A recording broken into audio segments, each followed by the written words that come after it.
I think it's really, really important wherever I've been involved in that actually you do have to look after everyone in the group. It's the right thing to do. They're there. If they're there and turning up to training, then it's the right thing to do is to look out for them and try and progress everybody in the team. But from a performance side, surely that's the way, isn't it? Everyone pushes everyone else on, and funnily enough, the top pushes higher. And I think it's so important to make sure that you do value everyone that is there. Yes, in systems like ours, you have to sort of cut the numbers down. You have to change that. But if you're choosing to have someone in the group, look after them, and I think that's really key.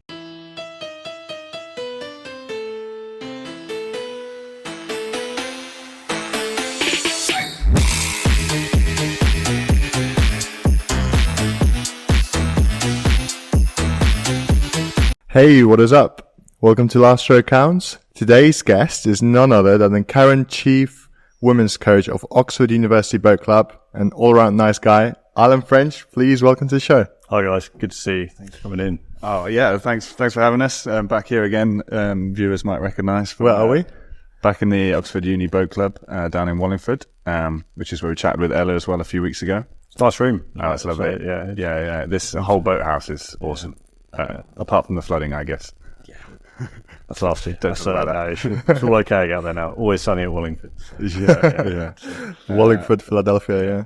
I guess the difference for you normally this time of year would have been mayhem because it's snap schools tomorrow. Yeah. Whereas now you're a bit more of the sort of relaxed rebuilding. No, never. I'll be honest. It's I think actually this period of time, I think sort of post-boat race, I'd say almost the day of or the evening of, and definitely the morning after. I think it was a case of actually, right, I came in when I did. It was quite late on in the campaign. I think what's sort of presented, I've got the opportunity now to look at everything. So I wanted to make sure this period, for a number of reasons, not just the sort of planning side, but also just the training. Let's get out and go rowing as well. And I think just trying to make sure this period is as productive as possible, that we're doing as much as possible to I think it's, no matter what results are, you make changes, you look at everything, you sort of get out there, get rowing. So I'd like to think there were promises made to my wife that this might be a quieter period. I don't think it's quite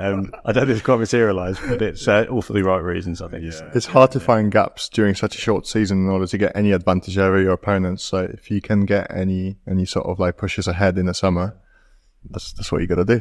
I think it's just it's a great time of year to row as well. I think the boat race, of course, is sort of front and centre of our campaign, but I just think actually what we've got here, this stretch of river that's now is under a bit more control, I think it's safe to say. But I think just it's an enjoyable time of the year to row, and I think yes, there's a lot going on.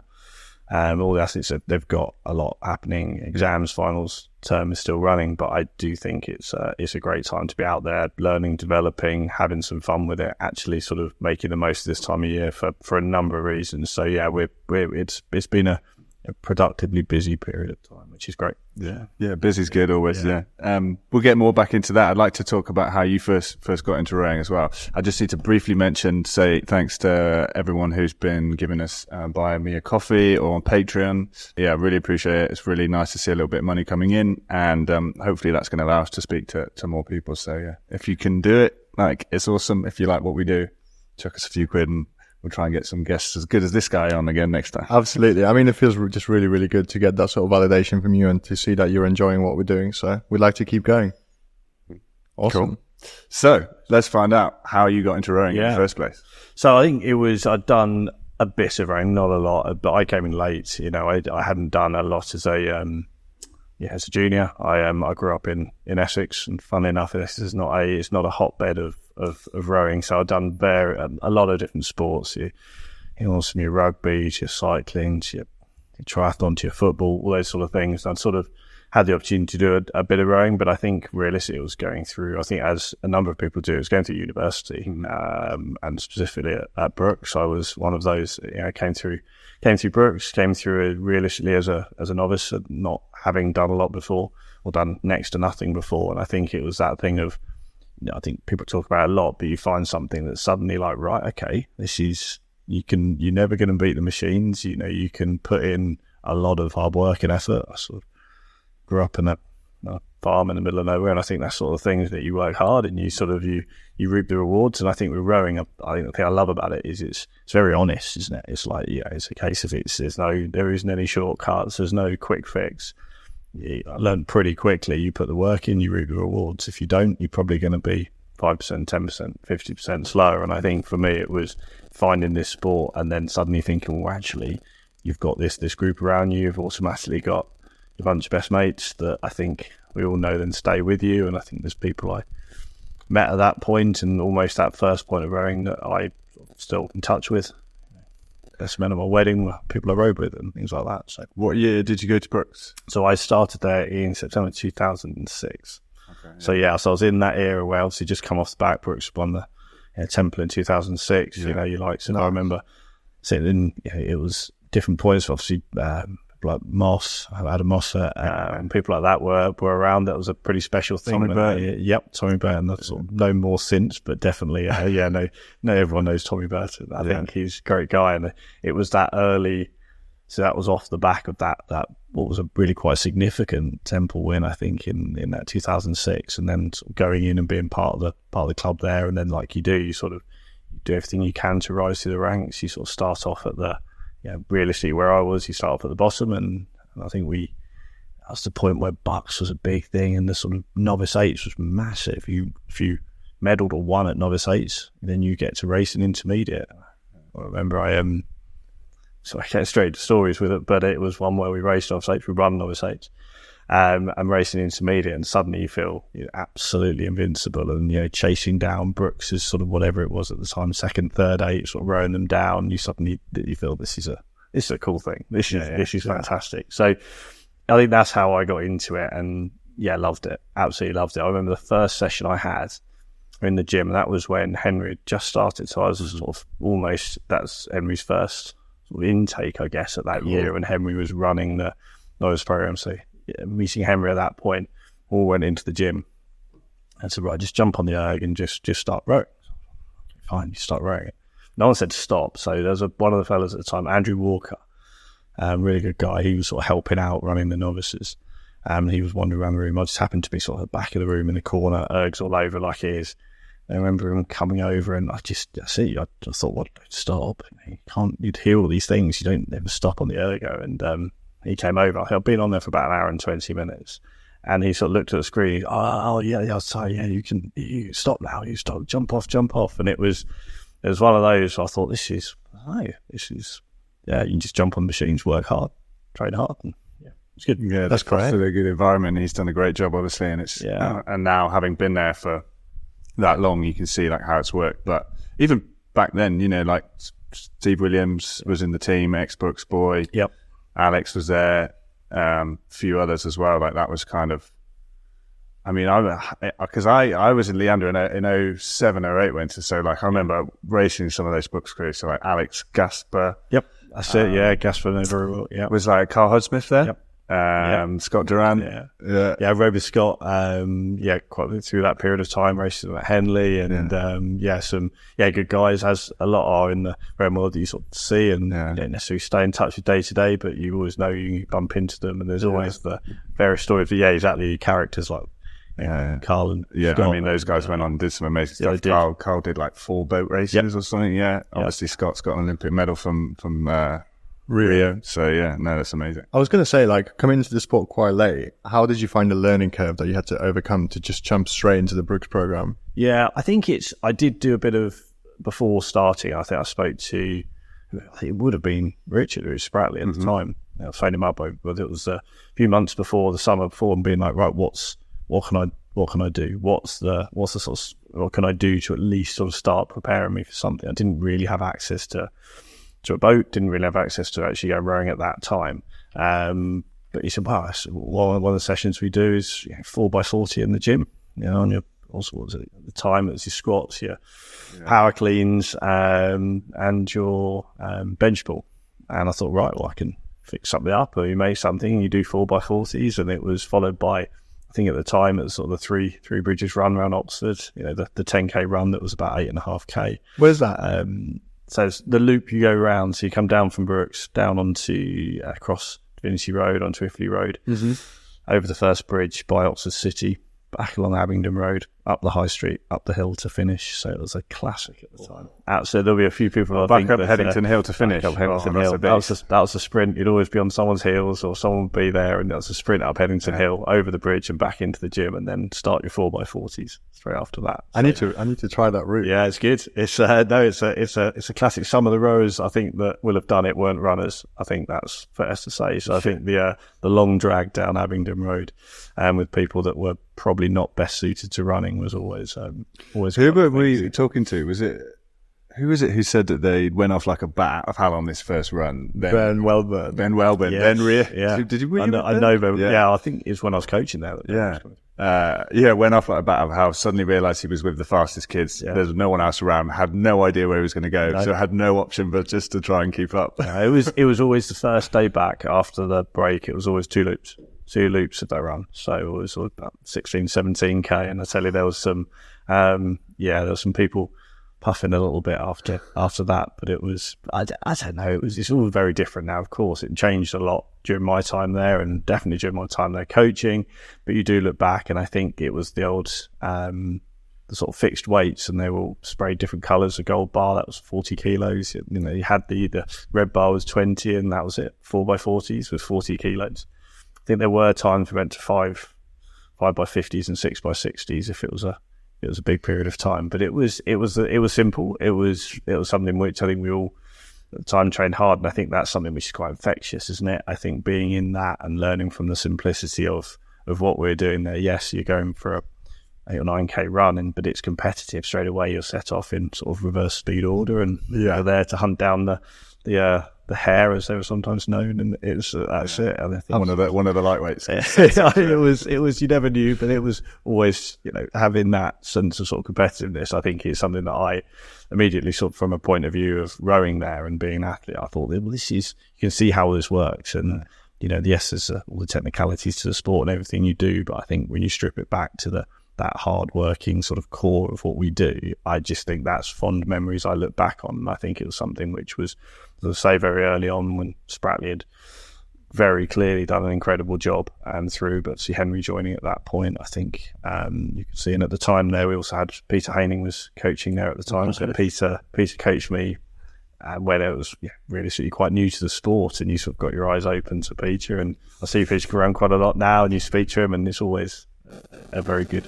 Quite a few people have said that we should get him on. I think we've got some stories. I'd love to get the true version of the stories that I've heard, because I've even heard like 4 or 5 different versions of the same story. But Morris said even if we get him to tell us a story, it's probably not going to be the story. There's some details.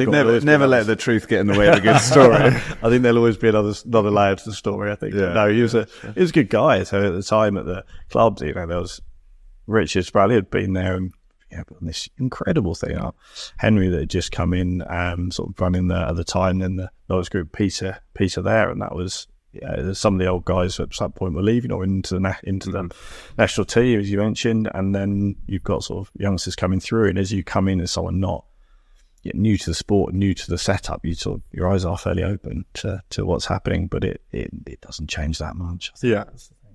And it didn't matter that like training sessions were quite simple. You were doing just like the same exercises and everything. So long as you train regularly, you train hard, you train strong, if you get some strength, it's going to translate into the boat. Like a lot of people like think you need to have like all these sophisticated sessions and training programs. Like, are you just doing anaerobic stuff? Are you doing strength and conditioning? Are you working on your endurance on the water? You're going to improve. I think it's really key to really mix we've got, it's advanced so much, and the knowledge that we have, and I think, I'm sure we could talk all day about that, but the actual intricacies of how you're trying to maximize the performance and everything, that has to be in there, and the actual tiny details of what we do have to be across everything.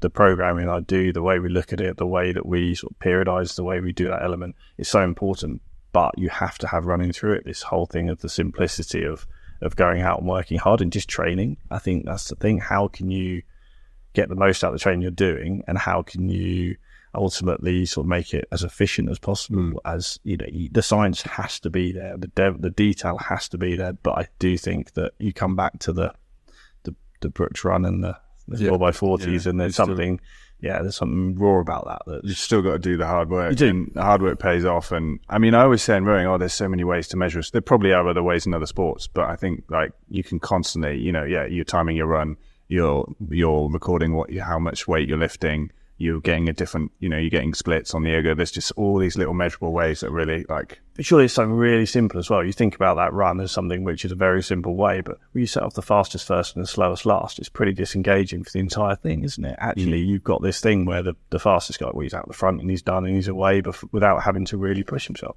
Slowest guy, that's not a great place to be. And if you're sort of out the back for the entire time, is that going to really engage the bottom, the middle, the top of your group? And I just think it's where the complexities of the sport are vast, and you can, personally read a lot and look at what other people do. But I think just actually how you can run a session or an activity to get the best and the most out of people is something which, I think, especially that many people, that's something Brookes does really well. Like the number of eights they're putting out, the number of people they've got on the water, and they're on, on the men's side and the women's side. Yeah, they've only got one boathouse. Well, it's sort of two now, isn't exactly, it? One location, and there's not many other people. Like you said, putting that many people out and having them all feel like they still want to keep coming. Yeah. You can get 5 8s out and just ignore the bottom 3 because you've only got one coach and you're busy with. And that's something which I think wherever I've been, and it is the thing which, I don't know, giving away secrets here, Brookes obviously do very well. Everyone can see that. But I think it's really, really important wherever I've been involved in that actually you do have to look after everyone in the group. It's the right thing to do. They're there. If they're there and turning up to training, then it's the right thing to do is to look out for them and try and progress everybody in the team. But from a performance side, surely that's the way, isn't it? Everyone pushes everyone else on, and funnily enough, the top pushes higher. And I think it's so important to make sure that you do value everyone that is there. Yes, in systems like ours, you have to sort of cut the numbers down. You have to change that. But if you're choosing to have someone in the group, look after them. And I think that's really key. That's really key. Well, that's the thing. Like, your bottom athletes are going to progress through the ranks. Of like, if you neglect them now, who's going to fill your boats in like 4 years' time? And I think that's something. And apologies, I'm probably digressing a bit here, but that's something I saw quite a lot when a good number of years later, when I was back there coaching at Brookes. There were athletes, and I think probably know some of them, that came in as novices and really weren't quite what you'd expect to see in a sort of elite program. But you give them a year and a half, 2 years. I think, on the women's side in particular, the progress we make is really quite significant. And I think you then look at where somebody is after 18 months and 2 years. And I think it is something which, if you get it right and you work at it the right way, you can go from novice to realistically under 23 standard within a couple of years. If you're the right person going about it the right way. And I think that's something which, I think from a point of view of the right way to run a program, look after everybody, but from a performance, who's to know that the athlete that may be towards the lower end of the group, they could be winning Henley, winning your boat race, winning it in 2 years' time, a year's time, or 3 or 4 years' time. It's the benefit of having big numbers is you can take someone who's maybe a novice, drop them in an 8 with 7 other people who are a lot higher standard, and boy, do you learn. 100%. Yeah. And I think we had quite a few like that when the women's team, when they were running the novice side at Brookes, where somebody would come through and you could just drop someone in, and sadly it was often the 3-seat, but they sort of it would be a case of that's something which learn, and that accelerates the learning. And I think that's why looking at how, whether it's a run or whether it's a session, how that session is managed and how you actually look at the different parts, it may not always be evident from on the ground from the athletes. You might not look up and think, I'm going off in the middle of the pack. It does help. But I probably digress quite hard. No, I mean, no, that's funny. I think the 3-seat thing, I was quite funny. I don't think it's necessarily a seat which isn't important. It's just that if you've got someone who's a bit more novice, you're not going to have them in the bow pair of an 8 because Cox needs to know where you're going. So you want them to follow you want them to have as many people. Exactly. It's just the start. It does work. It does work. And it's just, I think nowadays you get a fast 8, everyone very good in every seat, and no matter what level. So I think happily sat in the 3-seat. I don't care. I mean, it's a fast boat. I don't care what seat I'm in. You look at who's had recently and stuff, and you'd say that everybody had and I don't think there's not a weaker seat. There's no room for it. There's just not, and I think that's always the way, isn't it? And I think I think that you look across all of them, you think, well, they do bring their own qualities. You got someone rowing badly in any seat, you can have a problem. Definitely the 3-seaters being one of them. So. Yeah, 3-seaters always the problem.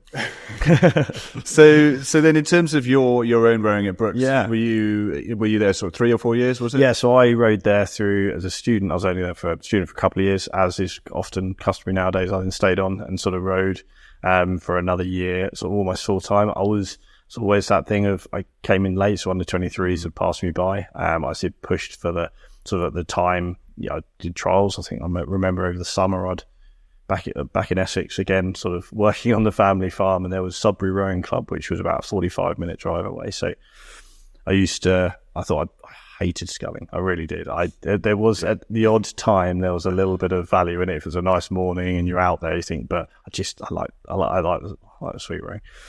But I used to, before I started work, I needed to be at work at 7.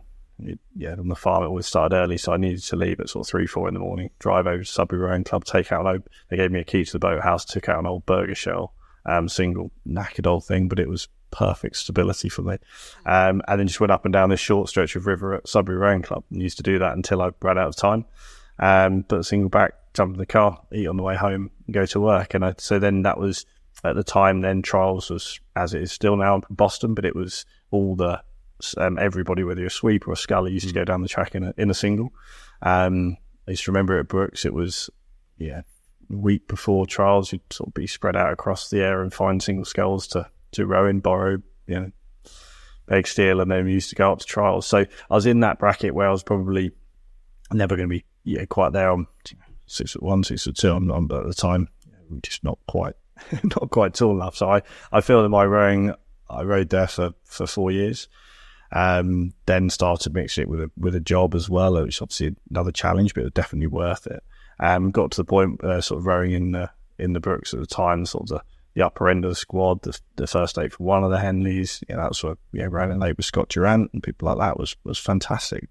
Fantastic part of what we're doing, and had my own Henley stories of just missing out here and just missing out there. But would I turn around and say that I was sort of right at the spiky end of things? No, not at all. But I think I got a hell of a lot out of rowing at Brookes. I feel that it was what I learned over those years. Went on to rowing the visitors at Henley and things like that. And I think I got a huge amount out of it. And I think the biggest thing, you just develop a love for something, don't you? The sport as a whole. And I think that was over the time in terms of, yes, I did learn a lot, but it was also just having this thing which I sort of trumped everything else. This is, I think the Brookes first day is pretty spiky. I think that's at the top end. Don't put yourself down too much. Still was coached by Henry and everything. And enough, you found enough love for the sport to want to stay at Brookes afterwards. Yeah. Like you said, it's really easy to sign up, but then people just don't really tend to go away. It's a bit like Hotel California. So it was a weird time. So I actually, I'm a trained, not quite fully qualified, but a trained architect. So I was an architect, did that for, I went through a phase of, for post Brookes, I was doing, do you coaching, did some also college coaching, which fair play. At the time, jumping onto that quickly, at the time we had a crew out at Abingdon Rowing Club. And the athletes used to either get on a bus or cycle. They used to get on a bus about 4:40 in the morning. I think it was the first bus. Get the bus out there. We used to do a session which was completely in the dark, up and down the Abingdon stretch, get back on the bus by probably 7:45, 8 o'clock to get back into lectures. But no one ever didn't make it. Not ever. Not once. And that was a St John's crew that we, at the time, so I finished at Brookes and we started coaching, and they were, sort of, it's all very real because summer race is going on at the moment, but it was second in Div 2. I remember coming in and thinking, right, we're just going to roll the dice. I said, right, in 3 years, you're going to get headship. St John's women, they've got headship. 3 years, you're going to get headship. It's going to happen. And they'd all novices say, they'd never. And the first year, they got quite fit and strong, but didn't row particularly well. And got blades and went out 4. And then the next year, they rowed a bit better and were a bit fitter and stronger. Got blades, went up 4. And then the last year, they got the last 2 and they got the headship. And I still look back and I look at the whole thing of that as the first time that had ever happened at St John's, and they did the burning of the boat and everything like that. And my biggest takeaway from it was the fact that they always got on that bus at 4:40 in the morning or cycled to Abingdon at 4:30 in the morning. No one ever missed a session. No one ever did the phone call to say, oh yeah, or just didn't show up. And you just thought, fair play. And I think it's important for a coach to, whatever situation, whatever club, whatever you're involved in, it doesn't matter if it is the Olympics, if it is the boat race, if it is some race, whatever it is, I think just look at how seriously the athletes are taking it and make sure you're not just matching it, but you're overdoing it. And I think at the time I was in a situation where I wanted to coach. I wanted to be a full-time coach. I'd been at university for a long time, trained to be an architect, and it's almost there, but I had this thing. I was like, well, how can I do this? So I used to coach either end of the day. I used to coach early in the morning, then go to my 9 to 5, and then I'd go back and coach the other college in the evening. And it was sort of the whole thing of being like, right, I was living in North Oxford. It's quite expensive. Living in Oxford was just pretty ridiculous. So I couldn't afford to be just coach. I couldn't afford to just be like, right, I'm just going to be a rowing coach. Plus parents at the time were a little bit in the feeling that I needed to do this architecture thing. So it was a case where I coached either end of the day, and then bit by bit the coaching got a bit more. The sort of day job at the time, I think sessions and things got a bit less, and I got offered still in touch with Henry, and got offered to come in and sort of help run the novice group at the time. Getting going with the novice group. So it then got to a point where I was in a position where I was like, actually, I can actually turn this thing that I love doing, this passion, this thing I really, really sort of want to have as a major part of my life, I can turn it into a career, and I think that was a sort of a big turning point. And then at that point got offered opportunity, which, I always look at the things at Brookes and, we'll always be grateful to Stratley, to Henry, to not just for the support they gave me when I was there rowing, but actually, bringing me in. It was definitely under the remit of, we're going to run this novice group. We're going to have, I think at the time we had 90 novices.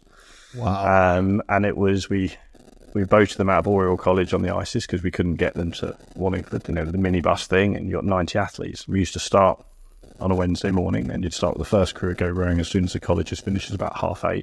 And you'd roll around 2 8s throughout the day. So there'd be 2 more 8s. They could take their 8s out of Oriel. And you had that really nervous cycle or run between Boathouse Island. You had to get over the bridge onto the towpath and just hope they hadn't crashed in. These people had never rowed, never copped, never done anything. I remember, you had to do it however times. How many pairs of crews did we have out? 6 or 7 during the day. And I remember just going from that and being like, right, I'll meet you up at the head of the river pub. Just as they were spinning there, just don't crash, and you'd have this sort of anxiety in the pit of your stomach as you ran across both. We know it well. Jumped onto your right, and then that was it. You'd run through crews all day till it got dark. One day in particular, I remember the Cox, who was fantastic. She'd done sort of several stints throughout the day, and it was raining. She was cold. She's like, I can't. She's shaking away as she's sitting in the car. I said, right, go home. I thought, right, we've got to get. So I remember jumping in. That was my first ever time coxing. And I remember just being like, right, okay, let's do this. But we had this group of 90, and in that group was, I think you guys know us, but Susie Deer. Susie, yeah. She was in that group of 90. Ben Murphy, he was he coached at Brookes for a number of years as well. He was in that group. There's a number of characters that have sort of almost come through which are amongst that 90. And I think it was that thing at the time where it was like, right, I've got these athletes, and there's 90 aren't all going to go forward, but I think there's going to be some in here. And I think that was the whole thing at the time. Brookes Women had been incredibly successful. You had people that had gone to the Olympics. You had people like OCB that had gone to Caversham. You got some fantastic athletes that come through, but at the time there weren't many women. There were 2 when I started at the club that rowed before, and it was like, well, Brookes men were going from strength to strength, but Brookes Women had certainly been incredibly strong. But due to some going to the national team, others sort of going to elsewhere, I think there was this thing of actually, right, we've got to build this up. I've got to be there to support the men, to make sure I'm doing everything I can to support the club, which ultimately put me where I was at that point. So support the club, but I wanted to build this women's team up. What have we got? So those 2 got added to by a few more. We had an 8 that year. Susie Deer was in that 8. It was that sort of a crew which then went to Henley Women's. I got reminded, I hadn't realised, but I think they got reminded of it, that we didn't do Women's Head this year because I think they'd had an absolute shocker of that period of time, and I think they wouldn't have made it. Wouldn't have made it. Susie said they only had 7 or something. A couple of people had quit, and they had to So it was one that I was like, right, okay, let's to manage them. Yeah, and I think we got to Henley Women's, and they raced in the but I think it was at the time it had to be senior race. I think that was the competition. I think UL, I remember, strong UL crew beat us on the first day, but they had a great time. They finished the race. They all went camped and they had a great time. And I think it just, you could see this thing building. First year we had 8. The next year there was about 14. The next year 35. And then after that, I think it was in about my third year, I think Brookes has made a sort of high performance centre for women's rowing. I think it built into this thing, which of course wasn't, the men's program was from strength to strength, but it was a really exciting, a really strong thing that you looked at and you thought, well, there's this thing here of people wanting to come and row, and you've got athletes. I do openly speak about Susie, and she I'm sure she mentioned it many times, but the first year she was a absolute nightmare, like complete nightmare. Couldn't have stopped on more ergos, but there's something there, and I think it's that light bulb moment that athletes have, isn't it? And she sort of, it clicked in her head, and she, it was in that second year that she was right on the brink of going to under 23s, and then did therefore go on to row for Great Britain. And she's crazy how quickly she's managed to make up for the novice. She started at Brookes. Yeah. I think her sporting history was equestrian, which I would question how much the horse was doing. I don't know. I think it's, but yeah, she didn't have that. She's definitely going to listen to this one. Yeah, she will. Yeah, she's a big fan of it. But yeah, she's just shown you can come in.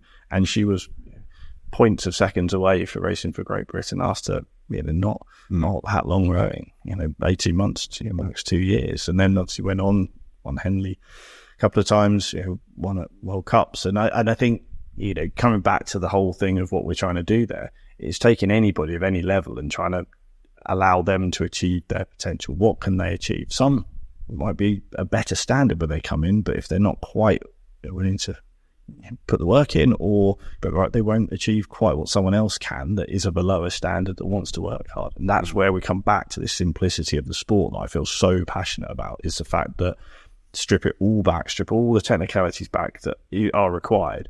Who's willing to come along and work hard?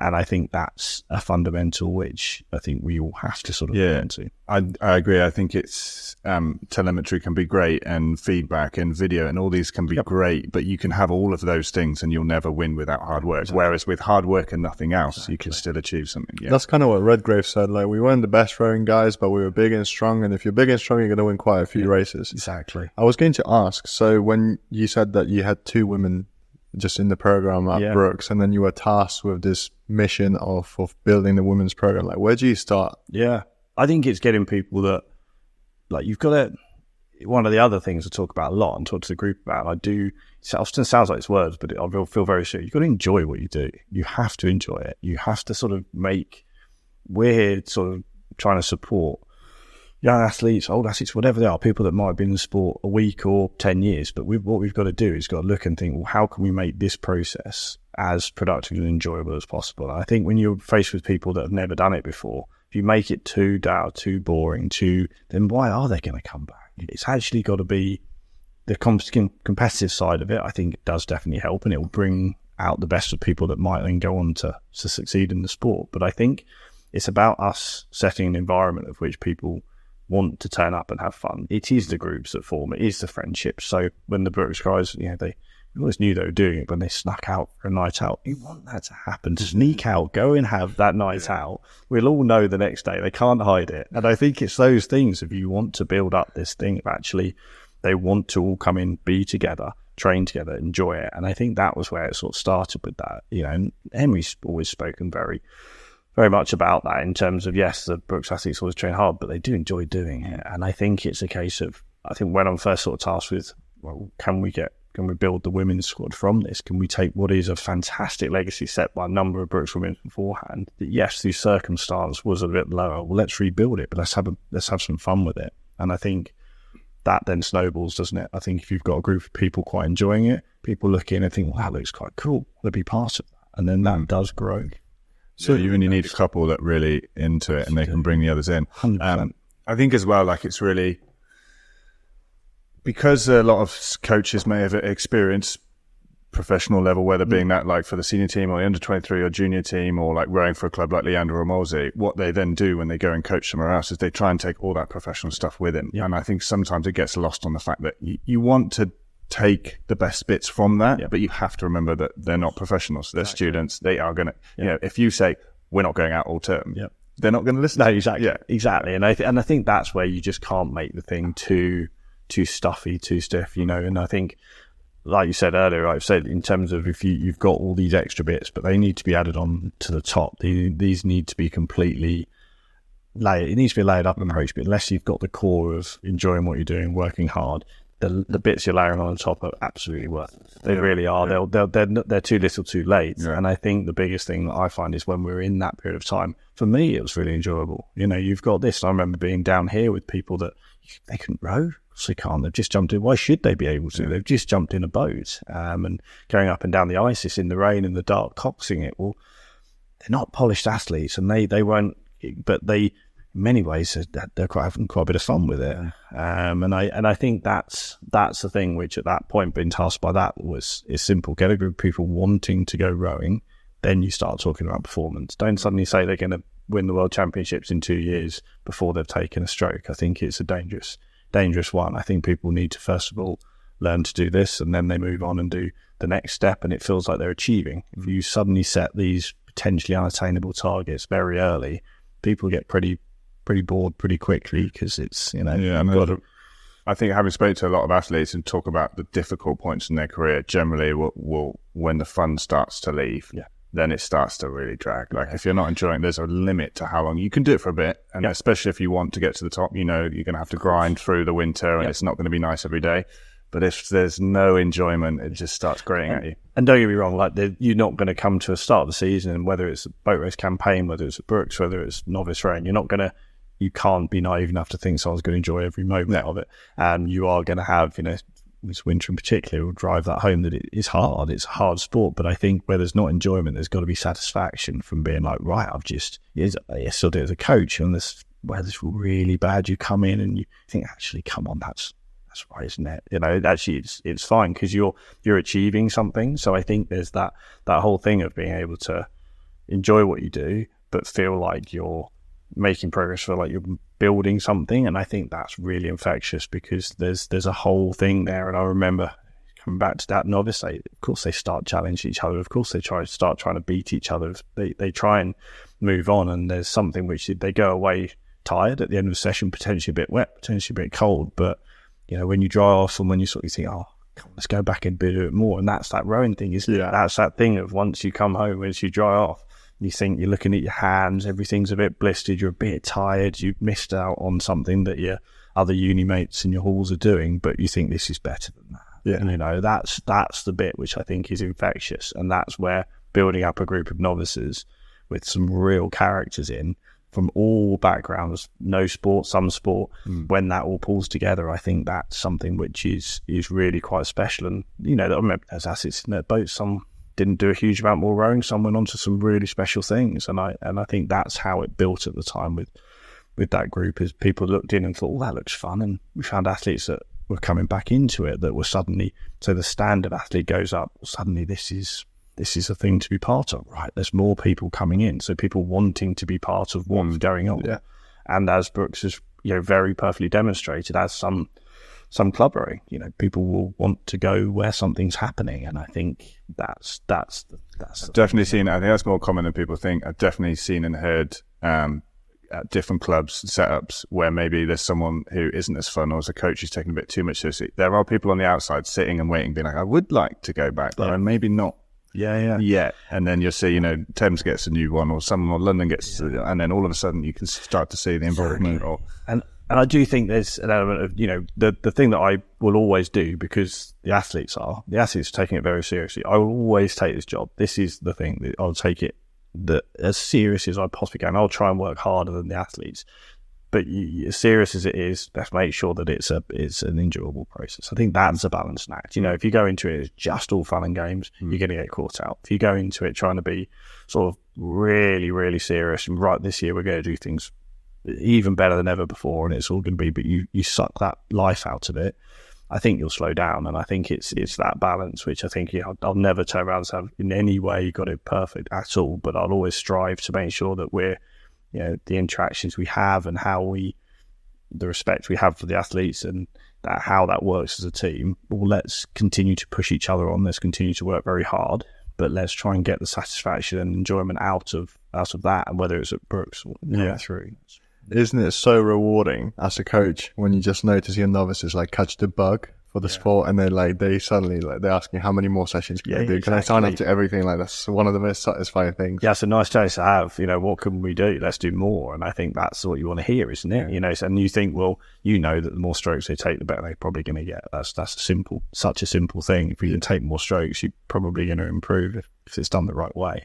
Yeah, I was talking to someone the other day as well about the balancing act. I think the difficult thing about that can also be that you sort of constantly, it's very easy to feel like you've not done enough in every area, because you're sort of coming into an event and going, we could have worked hard, we could have done more work. And like, well, you could have, but then you would have had less fun. Like, we could have had a bit more fun. Yeah, but then you wouldn't have done enough work. So you can constantly feel like you're not quite doing enough because you have to do a bit of everything. Yeah. And I think it can be difficult if you're in charge to be like, is this the right balance? Exactly. Yeah. And I think that's where I look at, and I'm sure we'll talk more about it later, but this crew, the Blue Boat crew this year, they worked very hard. They were an incredible group. They were a group that, did take things incredibly seriously, but actually around the edge of it, and that might be in the boathouse, it might be when they're sat having a drink before they go off on the piece, their interactions, the fun they brought to it, and that's something which is not going to slow you down. It's not going to take away. You can have this thing where as you walk out the boathouse, you've got to have your sunglasses down, you've got to not smile, you've got to do that. But is that actually what they want to be doing? Or do they want to go out and actually, within reason, have a bit of fun with it and enjoy going out and rowing? Why do people that are winning Olympic medals, why do they start rowing? Well, they quite enjoyed it. Yeah. I'm listening to a number of your podcasts and things, and you often talk to people, and it always comes back to that. It's sort of that bug, you found something, you want something that you're part of. Or I don't think you can completely take that. Yeah, you can't take that away. And I think that's really quite important on that. So. And during the course of the season, there are going to be like some sessions which are pretty hard to bear, or like there's injuries, or like you said, there's like really painful blisters. If you're having fun, you're willing to overlook that kind of side of rowing, and you just focus on like what's actually like really dragging you back. There's a reason behind it, isn't there? When you're tired, when you're wet, when you're a bit cold, when your hands are hurting, well, actually you come back and you think that was a great bit of time. And sometimes it's I find it really important how you operate as a group, that you stay together. If you stay in accommodation, that you travel together in a minibus, that you have that whole group thing. People ask, how I want to do things. I want it to be that we do things as a squad, as a group, as a collective, because that's the fun bit. Doing an ergo on your own, everyone will straight away say, yes, you might be doing the same training as if you do it in a room with 30, 40 people. But it's not the same, is it? Is it as productive? Is it as fun? Probably neither. And I think the group thing of, the journeys that happen in the minibus, stopping at the way back, they're always in Mackie D's, going to, but that thing, there's still those stories. Oh, we can't go past Benson. No, exactly. We went this morning. It's just there, but it is that thing of actually those bits around it. So it doesn't necessarily have to be the bit in the boat, the piece or the paddle or the row, but it is the bits in here. It is the bits, in the minibus. It is the bits around that I think will make people think, well, yeah, of course it's worth it. It's worth it in spades. And I think that's Yeah, I think also what you said about the accomplishment, if it's not fun, but it's an accomplishment. Exactly. I think we used to talk, I would do early on, whether we sort of had a tough ergo with novices or maybe like a really horrible wet session on the water, get to the end of the session and be like, right, everyone put your hand up. If at some point during that session you thought, I can't finish this. Yeah. Everyone put their hands up. We'll finish it. Finished it. Yeah. Like, so you can do more than you think you can do. And then that's how you kind of build their belief in themselves. Exactly. Yeah. I wanted to ask, what did you like about coaching, or what about coaching did you think that you wanted to, progress to from rowing? Yeah, definitely. I think it's not something which when you first start coaching, you suddenly think, right, this, I can sort of, for me personally, it wasn't mapping out where I wanted to be. It was right, this is great. It took me a while to sort of look up, and it was quite a light bulb moment. I thought, actually, I can make a living out of doing this, and I think it was the sort of thing where I enjoy my coaching. You then want to do a bit more of it. You get offered opportunities which test you more, or is a change? And suddenly, like we say about the rowers, well, that challenge is quite exciting, isn't it? So I think the pathway then lays out. When I was first doing college coaching, I was happening at Brookes, but at that point we had stopped rowing there. You got offered a chance to come in. We think, well, that's a challenge, isn't it? That's something that will be good. So you go and do that. That suddenly builds up, and gave me the opportunities to coach from a novice group to then build up to senior crews that were at the top of UK rowing at the time. We're sort of pushing and sort of starting to win at Bucks, and then under 23s, and then coaching for a number of occasions at under 23s. So suddenly it kind of it maps out, and you think, well, that's worked out. Yes, let's do a bit more of that, and let's learn. Let's start really digging into this. You suddenly get this thirst, whereas a rower might want to do a bit more training or go and do an extra weight session. Well, suddenly as a coach, you think, well, I want to read a bit more about it. I want to go and see others do it. I want to go and sort of dig deeper into it, and that then is, you think, oh, okay, I'm learning. This is me developing. This is me sort of trying to get more, and then you move on to the next bit, and you go again. So I think what I got out of it was, I think everyone will say from a coach point of view, when that technical change or that boat changes based on something which not necessarily just down to the coach at the time, but it's a pretty satisfying thing. And I think when you take a group from novices up to a senior level, or when you take people that are of a good level up to a elite level, or whatever it is, I think there's so many people in that journey. It's never just the coach, but it's a pretty privileged position to be in, job to be able to sort of be involved with that. And I think for me, it then wasn't something where when I first started coaching in whatever it was, 2007, 2008 sort of time, when I started coaching part-time, I didn't then suddenly look and think, oh, it'd be great to coach the boat race in 2024. It's something which you sort of build up, don't you? And you sort of start looking, and there's these things which you think, oh, that's a great thing. And the boat race has been on my mind for a number of years, but it's, when you first start, I think it just builds up, doesn't it? There are so many games to play within the coaching game. It's just like, okay, firstly it's about like winning regattas, then like passing the knowledge on, then getting your athletes to like figure out which corrections they can do, and so many like different things that you can focus on like that. I absolutely love that. And there's I guess if you're not setting yourself like such objectives, like in 15 years time I'm going to be coaching this and that, then you can sort of be more in the process and actually enjoy the challenges like day to day. Yeah, I think I couldn't feel strong about that, because I think it's a case of before you know it, you've looked ahead and you've missed out on the opportunity of what you're doing. There's rowing, whether you're in the boat or whether you're coaching it, there's not actually that many winners. Boat race is a bit different. It was just that one opposition. But in terms of if you row in a normal program, whether it's Henley is your aim, and I think we're sometimes a bit skewed by the people that are within a few miles of here or a few meters of here. People are winning regularly, but I think there's a lot of rowers that row that don't necessarily have they win that race at the end. So it's a process, isn't it? I think it's so important to actually, like, again, coming back to that satisfaction, that enjoyment, that process. How much can you get out of it at the time? Yes, with the aim to win that race, and yes, with the aim to ultimately improve as a coach or as an athlete, but ultimately get as much as you can out of the process. It's huge. It's absolutely huge. It's not just mine. I've heard people talk about it. It's even if you have an outcome that you want, the only thing you can truly do to get to that outcome is to focus on the process right now. 100%.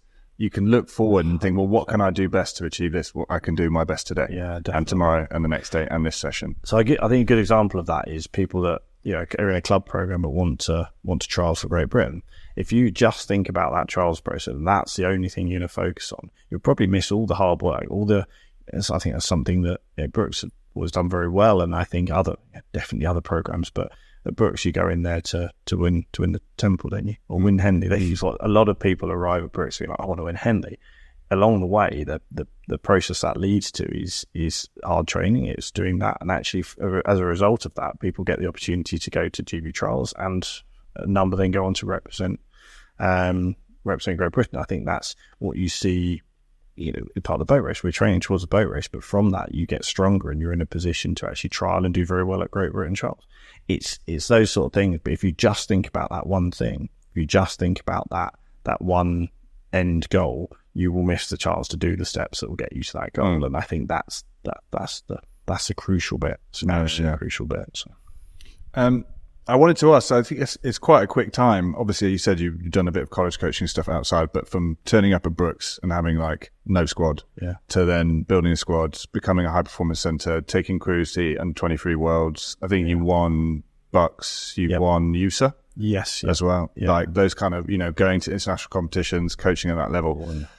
I guess it's difficult to ask a question, or what did you do that others didn't, or what were maybe some of the difficult things about doing that, or what were some of the lessons you learned from those challenges? Yeah, I think what's really important is to, that you look to Brookes and be like, actually, when I was there at the time, the men's program was very established and getting stronger and stronger. So what you've got to do is you've almost got to build a program up which has got on the women's side, it's got its own feeling about it. It's got its own identity, but it fits very much into what's happening with the rest of the club. What can we do? What can I do at that point to make sure that I'm doing everything I can to help the whole club go better? But also, if it is me that's there in charge of the women's program, well, how does that fit in? And how does that fit? Because I think if you can have a whole sort of, and it's certainly not just saying because what's happening at Oxford time, but if you can have this whole club approach, and I think what I saw then was that as the women's program was building, the men would suddenly be supporting the women a bit more. And actually, the women's group,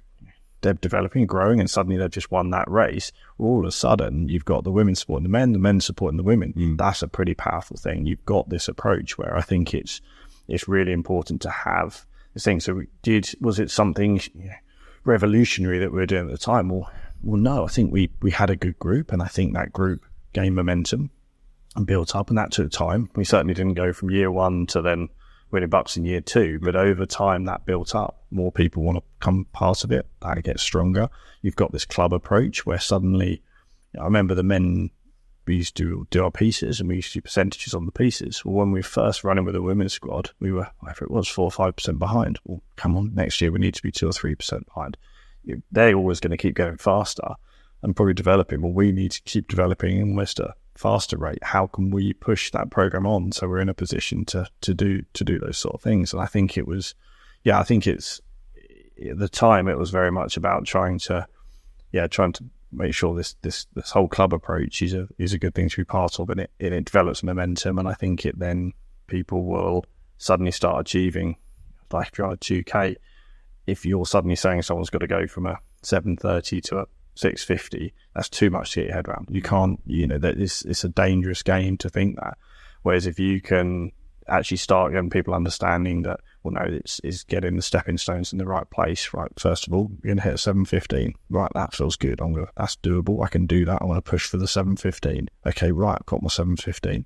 Right, let's go for a 7:05, 7:02. Suddenly we're on this thing where I can't quite get through 7 minutes. 7 minutes is this like almost impenetrable wall. I cannot get over it. Right, we've got to trick someone. We've got to find a way, because the body will do it, but it's just the mind having to figure out I can do this, and I can actually have that belief in what I'm doing. It's wild, that barrier. It's wild. Yeah, man, I got stuck there for a while. I got stuck there too. Yeah. I mean, for me, it was, I was listening to some of the people's race plans, which was just like, do like a 1:31, 1:30, like just go a little bit over, and then just destroy the last 100. It's like, that's, I don't have that. I had to change the way I do it, but more just from the mental side, like it's wild how it blocks you off. It's always the trick, isn't it? You only got it once. You can only do it once with an athlete, but you just do the prep, then you do a 2K prep, and you're going to stop at 500, and then you wait at 550 meters to go. You say you're not stopping. They've got so little time to worry about it. They just carry on and they get through it. So I think that we did that in Scotland. Yeah. We finished servicing like in the Dame Catherine Granger gym up at Edinburgh University. They've got like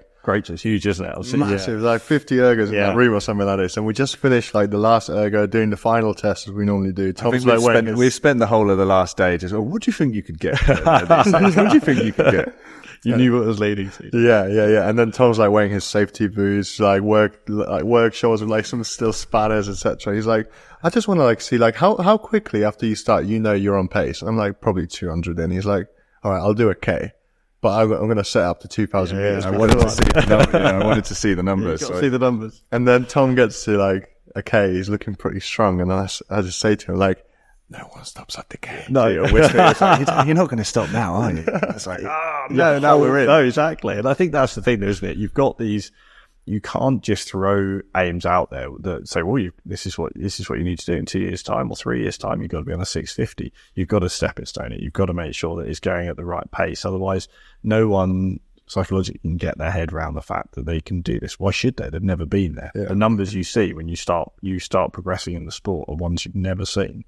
And, I think some people deal with that incredibly well. Others will struggle, and those numbers are staring back. But the body will do it. It often will, and I think it's a case of that's often the trick, isn't it? It's making the mind believe the body will do it because it's going to hurt. You're right. This is how I broke my 7 minutes. I remember it took me like 4 or 5 goes to go sub 7 on the 2K. Got like a 7:06, 7:06, 7:02, 7:13, and I was just like, I really need to get this done now. And then we always used to do like indoor championships, like 3 or 4 times a year in Poland. And then I just remember we used to train on watts, but the competitions were always on like split per 500. So I didn't have a clue what I was looking at. So I didn't actually understand what numbers I was pulling. And then I just remember I just finished and didn't even see what my score was. I asked someone, they said 6:59. I'm like, yes, I broke 7 minutes. They're like, no, 6:50.9. I was like, that's a big difference. Yeah. Exactly. I've done that a few times with athletes, so just take the screen away from them. They're getting way too... And that's it. And I think it's not ever one size fits all. There's a number that can sit on their plan, and we'll make a plan, he'll execute the plan, and it doesn't deviate by a metre. And there's others you think, well, we need to probably go about this a different way. And I think that's another thing about the sport. You can't just go around it one way. Whether you've got a squad of 10 or a squad of 50, I think you need to look at it and think, well, there's human beings in that. And I think this is the thing we have to always remember is you're dealing with human beings who are all different, and you're trying to make sure that you achieve potentially a common goal, individual goals within that. And I just think it's really important to respect each of those individuals to be like, well, how can I help this person? And then this person, ultimately that builds up this thing. And I think some of them are very common things that will work across the group. Others, I think it's a different approach, and that's where, that's a big part. That's like what you're talking about, like raising your skill as a coach is understanding that different people have different motivators, different backgrounds. They have different aims and things like that. I think that's one thing when you see like the biggest difference or like the biggest arguments sometimes in a crew when they haven't even really discussed what they wanted to get out of this session or this event. And someone's really, really unhappy because we weren't on this time. And the other person's saying, well, I thought we were working on keeping it flat. And that communication thing. I think that's why I think things like, she's done a time trial, it's often, a number of these guys, you do a time trial and it's a bit of a wait. I think it's really, really important to talk to your crew before they get the results, because it's so, you'll talk to your crew, and if they know they've done well in the time trial or done well in the race, they'll automatically think, oh, that was a great row. Actually, it could have been pretty appalling. Or they might have, had a really good row and the time's not as good, but you get the reflection before that time pops out, because otherwise that result really, really sways. 100%. I think people will often be like, they've got a good time, so they think everything they did in the row was perfect, and vice versa. And I think that's, it's a dangerous thing to do. I remember one of the junior crews I had, it was a Marlow regatta, and that was in junior 8s, and they were a strong crew, they weren't they did pretty well. And I remember going cycling alongside, they rode terribly awful. It was an awful row, and I was like, right, that's it. You get angry, and you're like there, you're sort of balancing the front wheel down the towpath. I've told him 100 times. Exactly. And I went over there, and I was just about to go in there and tucked away in their gazebo like they do. It was a sunny day. I remember I was going, you can't shout too much at your juniors, but you're going to go and be fairly direct about what you thought about their performance. And someone just tapped me. I said, they won the time trial. Yes, good, but it's not going to change. I'm not going to change what I say, because you can't. They've just not rode as well as they can. I think that day, in the end, we switched our 6 and our stroke seat that day, and I think it was a case of actually they went on to win, but then they rode much better. It was a change which was necessarily not reactive, but it was a case of if we just looked at the time, I'm definitely almost certain that you just won a time trial. You don't change your stroke seat during the regatta, but we had a change of the stroke seat during the regatta, and that was by stroke seat came and spoke to me and said, look, I don't think I can execute what I think we need to do in this. So look, that's my thoughts. If you want me to stay there, I'll stay there. But and I was like, right, okay, and we made a change, and it was they smashed it. They did very, very well indeed. Yeah, that's great. I think exactly what you said is it's did we do what we said we were going to do? Yeah, exactly. Like the result right now, unless it's your Henley or your Olympics, ultimately everything's building, right? Exactly that. It's partly through the season, it's partly through the regatta, it's partly through the thing, and I think that's I do think that's important to reflect on. Again, we come back to process rather than just the result, and I think that's quite important to always look at that and think, right, what am I actually looking at here? Take away the noise, take away the results sometimes, and what are you actually looking at? And I think that's the important thing. Yeah, it's such a good point, because like your juniors might have not rowed as well as they did. They won the time trial. If you hadn't said anything to them, they would have just been like, oh yeah, we won the time trial, whatever. They could have maybe bottled it in the final or something like this. But because you were like, no, this still isn't good enough, then they're like, okay, we need to step it up even more. And I think you're doing it the other way as well. Sometimes people will come in and they'll think that they've had they'll think they've had a shocker, and actually like, no, you're doing that. Actually done pretty well there. I think some of the best rows, I don't always feel the prettiest. If people come in off a head race and say, oh, that felt amazing, you're just like, oh, they've undercooked it. They've undercooked it hard. They have, because, and again, I think there's a similar thing I had with the first day of the junior bar. They came in off of one of the head races, Quinton or something. They're like, it just felt so good.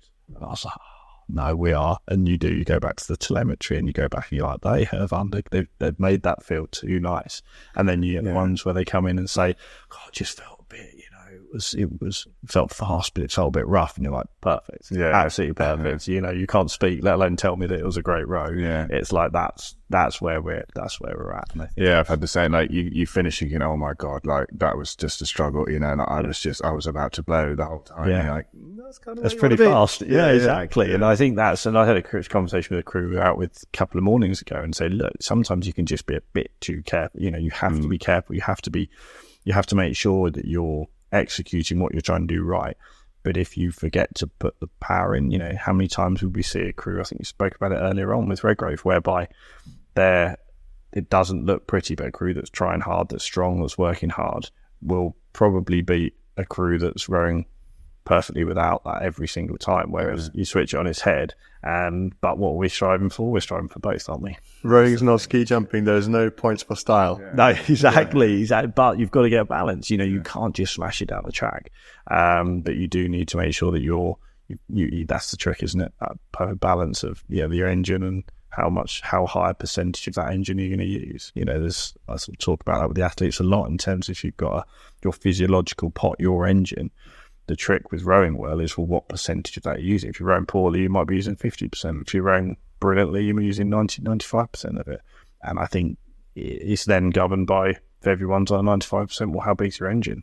That's back to the gym, and that's sort of on that side of things. That if if you're rowing incredibly well and using the maximum of your engine you can, well, the next thing is, well, we need to increase the size of that, don't we? Because what's your limiting factor? You can't give everything and still row really, really well. No. So there's like, how much can I give and still row really well? Like sometimes you go over the edge and you play last 100. Exactly. It's that, again, like the balance, but it's, you're having to always kind of trade off, because you have to be able to get your blade in the water and put it down. It doesn't matter if you're not working. You work as hard as you can if the blade's not in. But sometimes you want to have to wave at the crowds.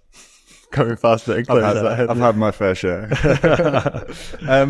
Having spoke about the schoolboy rowing then, so then the move from Brookes, was that just sort of felt like you'd done what you could do at the time, or just a new opportunity? I always knew Brookes would keep going, and that was the exciting thing. What I wanted to see was that when I left Brookes, you straight, of course you do, you want to see this thing keep going. I don't want to be one that leaves and thinks, I hope it's going to go. You want to see it.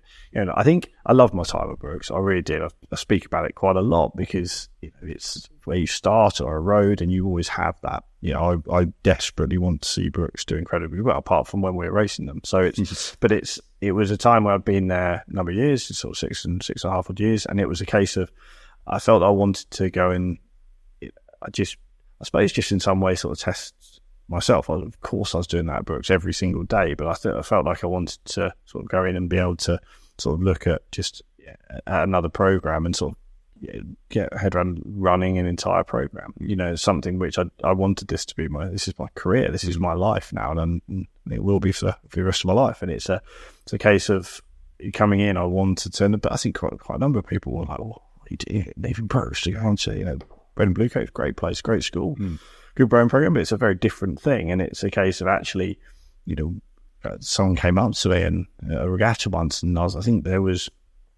there, and there was a bunch of J14s that were trying to rig an octo, and you know, boat was upside down, riggers were upside down, trestles were on the floor, you know, normal stuff. He just couldn't get his head around the fact of how different, and yeah, it was different. And I'm not saying that watching J14s rigging octos is always the, you know, the highlight of your career, but I think it was something which I wanted to go and sort of learn about running an entire program, and that's why I knew it would be at Blue Coat. It was from the coaching to the finance to the kit to the, you know, the boats, the boatman stuff, everything like that. I knew it was a thing which it wasn't just using that program to learn at all. No, not at all. I wanted to go in and sort of look at a program which was felt like it had all the ingredients. Rob Edmondson was there before me, fantastic guy, and done a brilliant job there. And what I hoped would happen with Brookes, that someone else would come in and carry it on. I know Rob was very much like that. He did a great job. Blue Coat got them to a certain point, and I wanted to come in and see if we could move that on. And I think it was, you know, I missed, of course, you can't leave a Brookes and not miss it. I miss the athletes. I think I miss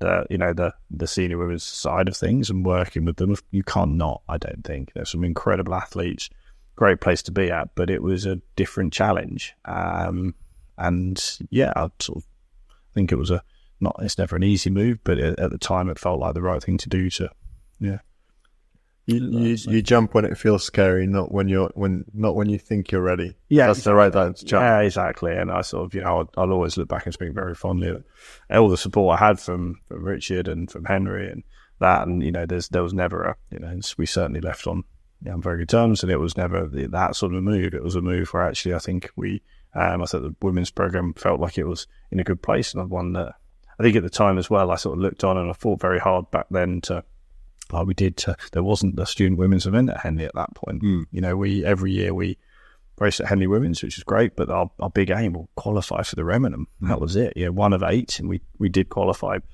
every year in the last 3 or 4 years. And I was there, and we qualified for the Remenham, but you knew that was who you're going to get beaten by. Is it, you know, one of your national team programs over, one of your sort of full sort of varsity 8s from the States. And at that point, there wasn't the student women's 8 event. We sort of wrote a lot of letters, and you sort of have those conversations, and you sort of hoping when it came about a year and a half, I think it was a year and a half or 2 years after I'd left Brookes. Yeah, he's a little bit of a sweet thing. You want to see it there, but you're like, oh God, I missed that. You know, that was something which I'd always wanted to see, but it's so fantastic for, you know, I think overnight you'll see the standard. I think it's happened the same on the junior women's 8. You'll see the standard women's rowing in this country just again step up, because you've got this another catalyst for that. You've got this other thing which, going to Henley and racing in the student women's event, for the juniors racing in the junior women's event, you've got these things that suddenly people can get their head around. Why they're going to do the work, cold, damp, blistered hands, all the rest of it. Why are we doing that? Mm-hmm. So I think there was an element of that. You look back and you think, oh, well, I love that there when I was there. And obviously Brookes have gone on and, you know, won it a couple of times now, which is fantastic. And it's but yeah, that was the move, really, going into the Publicity. And how did you feel it? I mean, for me, again, I've been an assistant coach for a while, and then it was only college rowing, but then you go in charge and you're like, oh, I thought I knew about this. And then when you're actually in charge, it's a whole different. I think it's really good. I think it's a really good position to be in and have that. I think the feeling of, you always think, oh, we're going to get the work done, and then I never got the work done, because I think you sort of get done what you think needs to happen. You think, well, that might help, so you bring another something in, and that might help, so you bring another something in. And I think Blue Coat was a good one like that, because there's so many areas that didn't necessarily need changing, but would, in my mind, potentially benefit from that. And I think that was the thing I wanted to look at there. And you suddenly get very busy, and you sort of go down the route of, right, what actually can we improve that? Can we improve that? Can we improve that? And it's but yeah, it is quite a world where your head is not always above water. Your head is sort of vaguely near the surface, I think. I think it's difficult. You're sort of not sure if you're doing right, but then you kind of, if you are. If you're not sure, you're kind of going the right way. Yeah, definitely. Yeah. What were sort of some of the challenges of working in a school system and that was different from a student system? I think you quickly realise that, you have to very much think, and it was the same at Brookes, but it was different in many ways, that it's just an extra curriculum thing. This is a thing they do, and you've got to, again, give the reasons. There's a lot of things that will sort of tempt them away. You've got the rugby team, you've got the nights out, and you go into the sort of the older years, they've got these parties happening, and he's rowing is it the cool thing to do at the time? What is it? And it's a pretty complicated time in sort of young people's lives. What's the right thing to be doing? And I think you've got to make this thing rewarding enough, fun enough, and give them enough to make people want to do it. And I think that's often the challenge. You then got, as you do here, your exam periods that sort of fall over your summer competitions. You get that. So how do you manage that? How do you make it work as well as possible? But there's definitely the element of course, there's competition for sports. These kids can't do everything. The school at the same time as there's rowing, there's rugby, there's football, there's cricket, there's athletics. It's quite a small school as well, so there's only a sort of finite number of people in those brackets. What was your sort of squad size roughly? Yeah, so we ran with, so it sort of changed a little bit. When you've got your J14, so your year nines, has about 60 of them. Yeah, the army of them. It was down a hill, and the boathouse at the bottom. You come down this hill from the main school site. It was on the school site, which was always a good thing. And the ground almost shook as they came down the hill, and like an army marching. In the end, we were like, right, let's march. A glass of water. Yeah, exactly. You're like, oh, it was peaceful, it's quiet down there, and all of a sudden they're never a quiet bunch. But so you've probably got tops at the moment, 60 odd kids there, and the chap at the school there, Nick Ward, shouts out for him. He was never happier. You sometimes think people want to coach year nines, then a year or so later go up to year 10s. Yeah. No. He loved it. An octable. He liked an octable. The more oars, the better in his mind. And so we had that sort of group in year sort of 10 into 11. That had automatically reduced to sort of probably by year 11's GCSE year. Another challenge: how can you make this thing attractive enough? Make sure parents appreciate that you're not going to take the kids' time away from their GCSEs. This can all work. But we probably ran with, normally around 20 in that sort of year 11, J16 year. And then seniors used to hold on to a lot. So it would be a case of probably 10 or 12 in year 12 and year 13 year. So overall squad size, we used to run the 16s, 17s and 18s together, make it a nice busy group, and probably, you're talking 30, 40 in that sort of group, which was good to look after. Yeah, it is. But they were, again, characters, absolute characters. And I think it was like a year, was it 2 years after you joined? You sort of the most successful Henley campaign for Blue Coast? So we got through first round that ever got through was end of the first year. And then it was like, right, we've got to do this every year now. Expectation, I think it was 49 years and they hadn't done it. So we're like, right, we've got through around Boston College High School it was. I remember that one. It was, it's not, there weren't an Eton or a Radley, but that was it. We didn't get at all. It was like, right. Got through around there. And then we're like, right, we've got to do this every year. And they, were you kicking yourself slightly? Like, how would you have to do this every year? Exactly. That's it. But you then look and think, right, okay, it was a COVID year, but Henley was obviously all a bit weird, obviously cancellation, but then the year after when it did run, and they were very fast. Actually, it's one of the 8s that are coming through now, and last year were very good as well, probably on par with that. But I remember thinking we could probably do 2 or 3 days here, and they just came out against Eton, who went on to win it that year in the second round. It's Henley, isn't it? But there's there's Boat Club, which I think that's great. And the boys and girls that are there now, I think they're fantastic. They're sort of involved with GB trials. They were sort of coming through when I left, and I think they're just really, really good guys. One of the rowers is over in Harvard. I was out in the States a couple of weeks ago and caught up with him. He's rowing in their varsity at the moment. He's a cracking guy, and he sort of came through, and he was about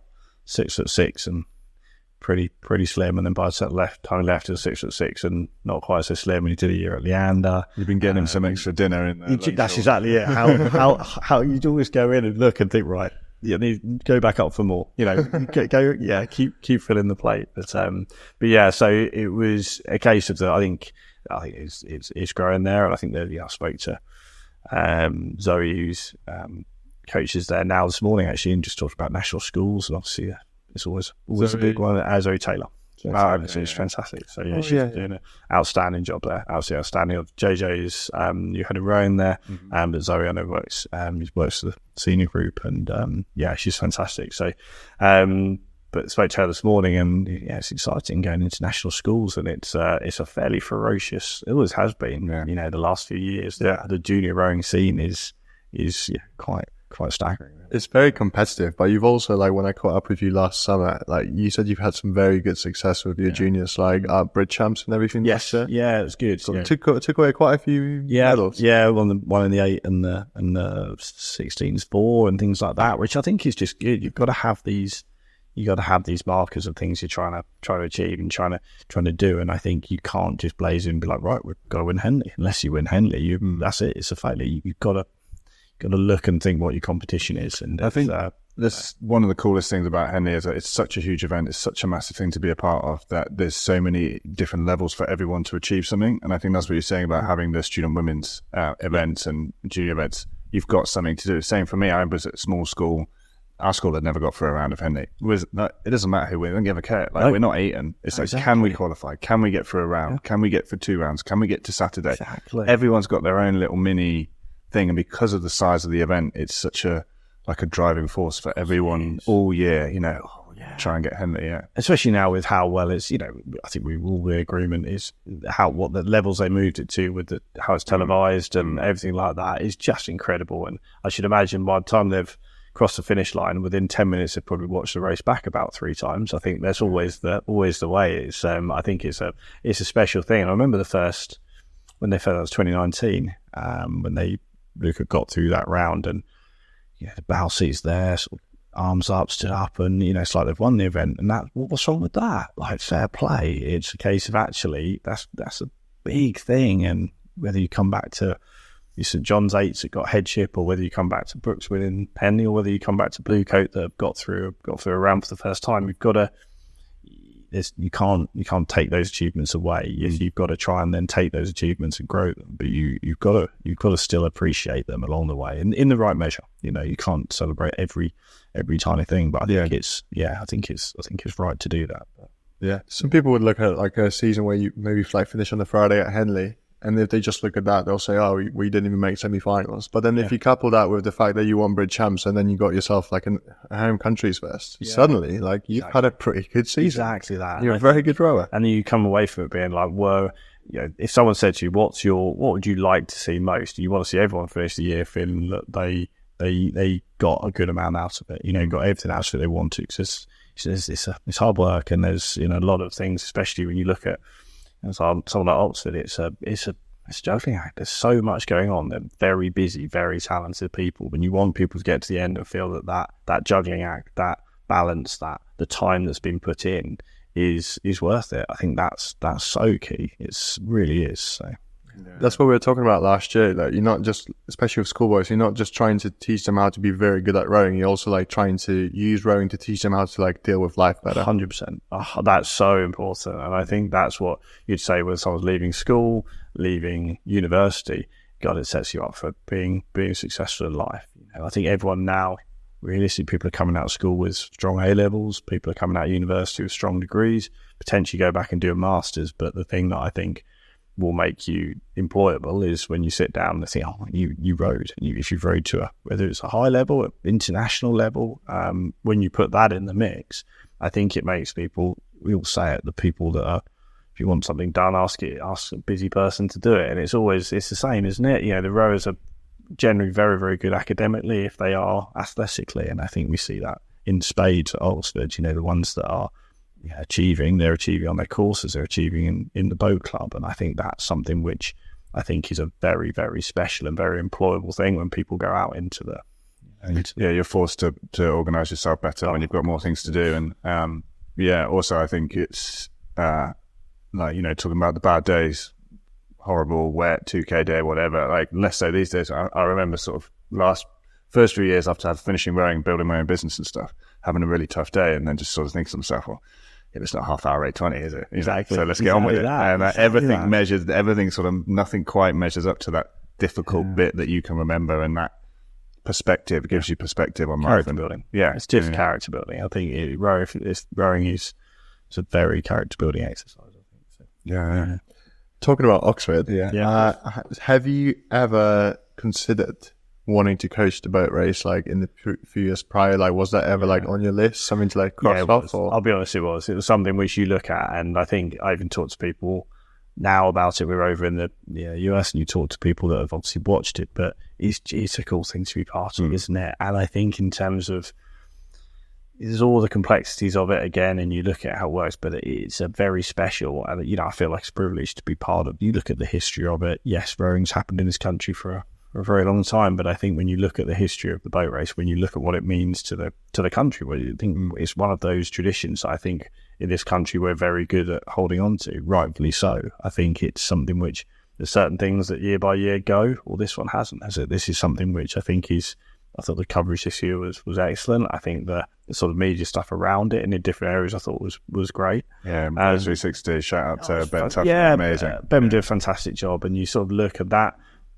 sort of brought it into, other people's home, not necessarily connected to the boat race, but, people watched that, and I think I was so pleased when you hear it was happening, because we need to document what these, student athletes do. We have to show this off, because yes, all rowing programs, whether it's other universities, wherever schools, it is hard, and I think you're not saying it's vastly harder in one place or another, but Oxford's up there, or Oxbridge. It's not.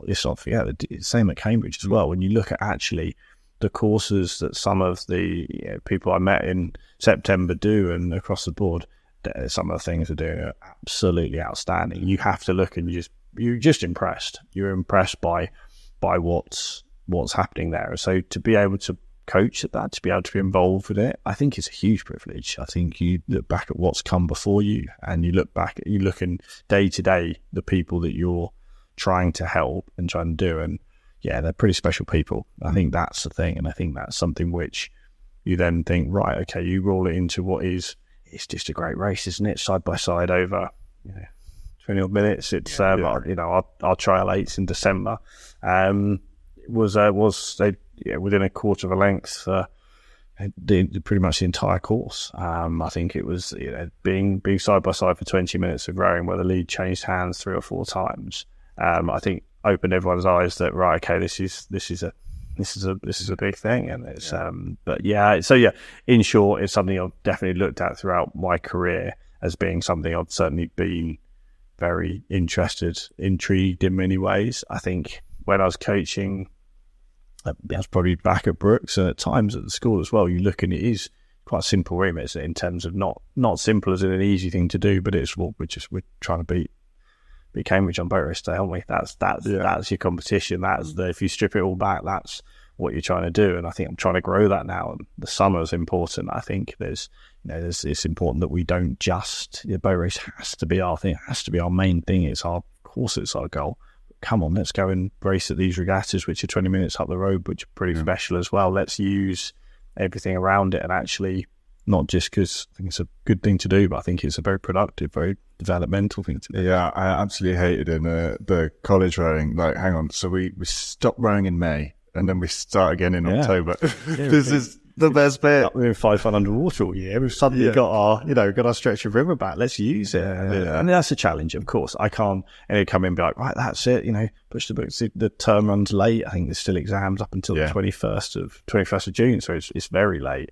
And these are tough courses. This isn't, this is a case of you're trying to make sure that you make the most of your time at Oxford. So it's a balance, but it's one that I think throughout the year, it's the bit that I work hardest at is trying to strike a balance within that thing of how can we get the most out of our rowing, how can we do the best job at delivering a top end rowing program, but also make it work around people's lives. I can't laze in as the rowing coach and say that's all that matters. It's people are here to study courses that will set them up for the rest of their lives, and it's good to hear that you want to row alongside it. So let's make that work.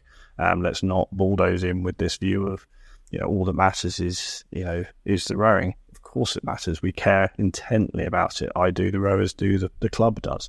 But let's make that work. Let's make it a student athlete life, which is fun, which is wholesome. You you talk to people overseas about what the whole thing, and it's like, what, you want to come and live in Oxford, one of the most incredible cities in the world, whilst rowing a boat race which over 5 million people often watch, and coming out with a qualification which is probably you set. I think it's I'm a very lucky guy to be part of it. Yeah, I think also as well, sort of, I didn't realise at college level, but certainly at Oxford as well, it's not just 20 undergrads that have 4 lectures a week and have got sod all else to do. No. You've got undergrads, you've got postgrads, you've got people doing doctorates. We had Medics. someone, Yeah, medics, exactly. The chemists are doing like 8-hour lab shifts.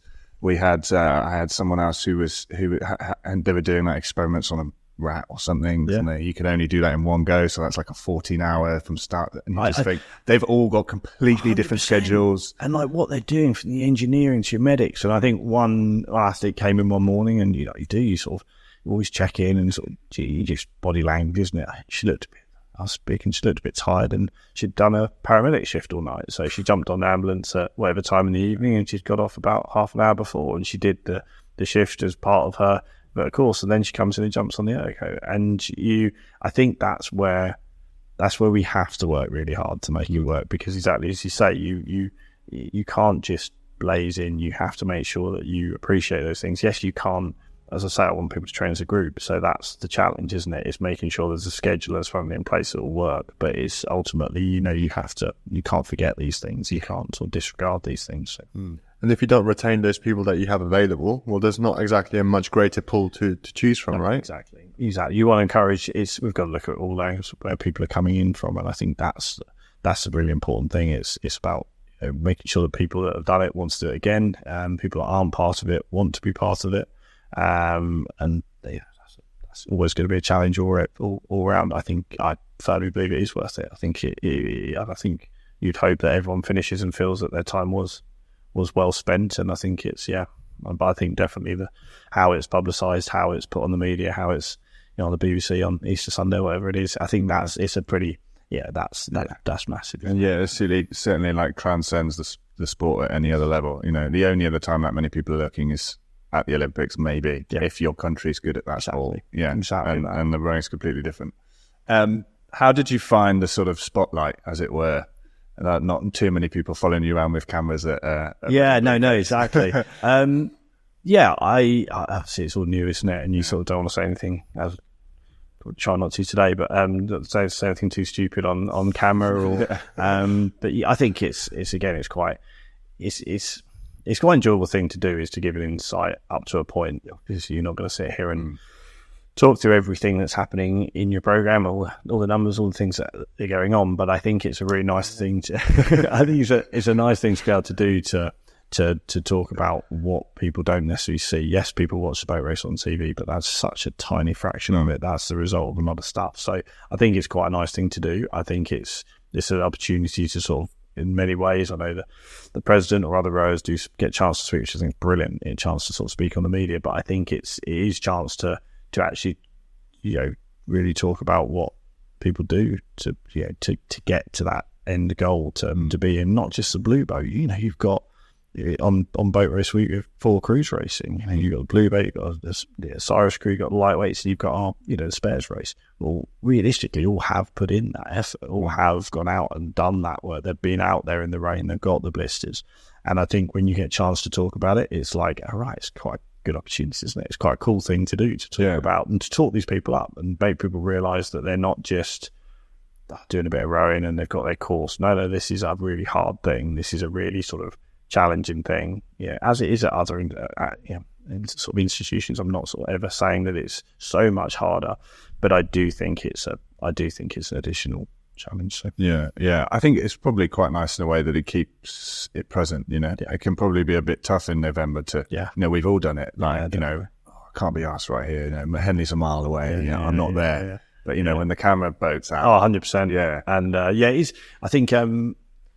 Ben was brilliant. I thought it was outstanding. But whenever he said, when I had the microphone on me, which is a wireless one, whenever he said that that's not recording now, just don't believe him. It's always recording. It's always recording. I think that was the thing. It's just make sure that that that thing's always rolling. And you sort of realise it when the little tidbits of things drop into his thing, which is but no, that's Our mics are a bit like harder to hide because obviously they light up. Yeah. So you know when we're on air or not.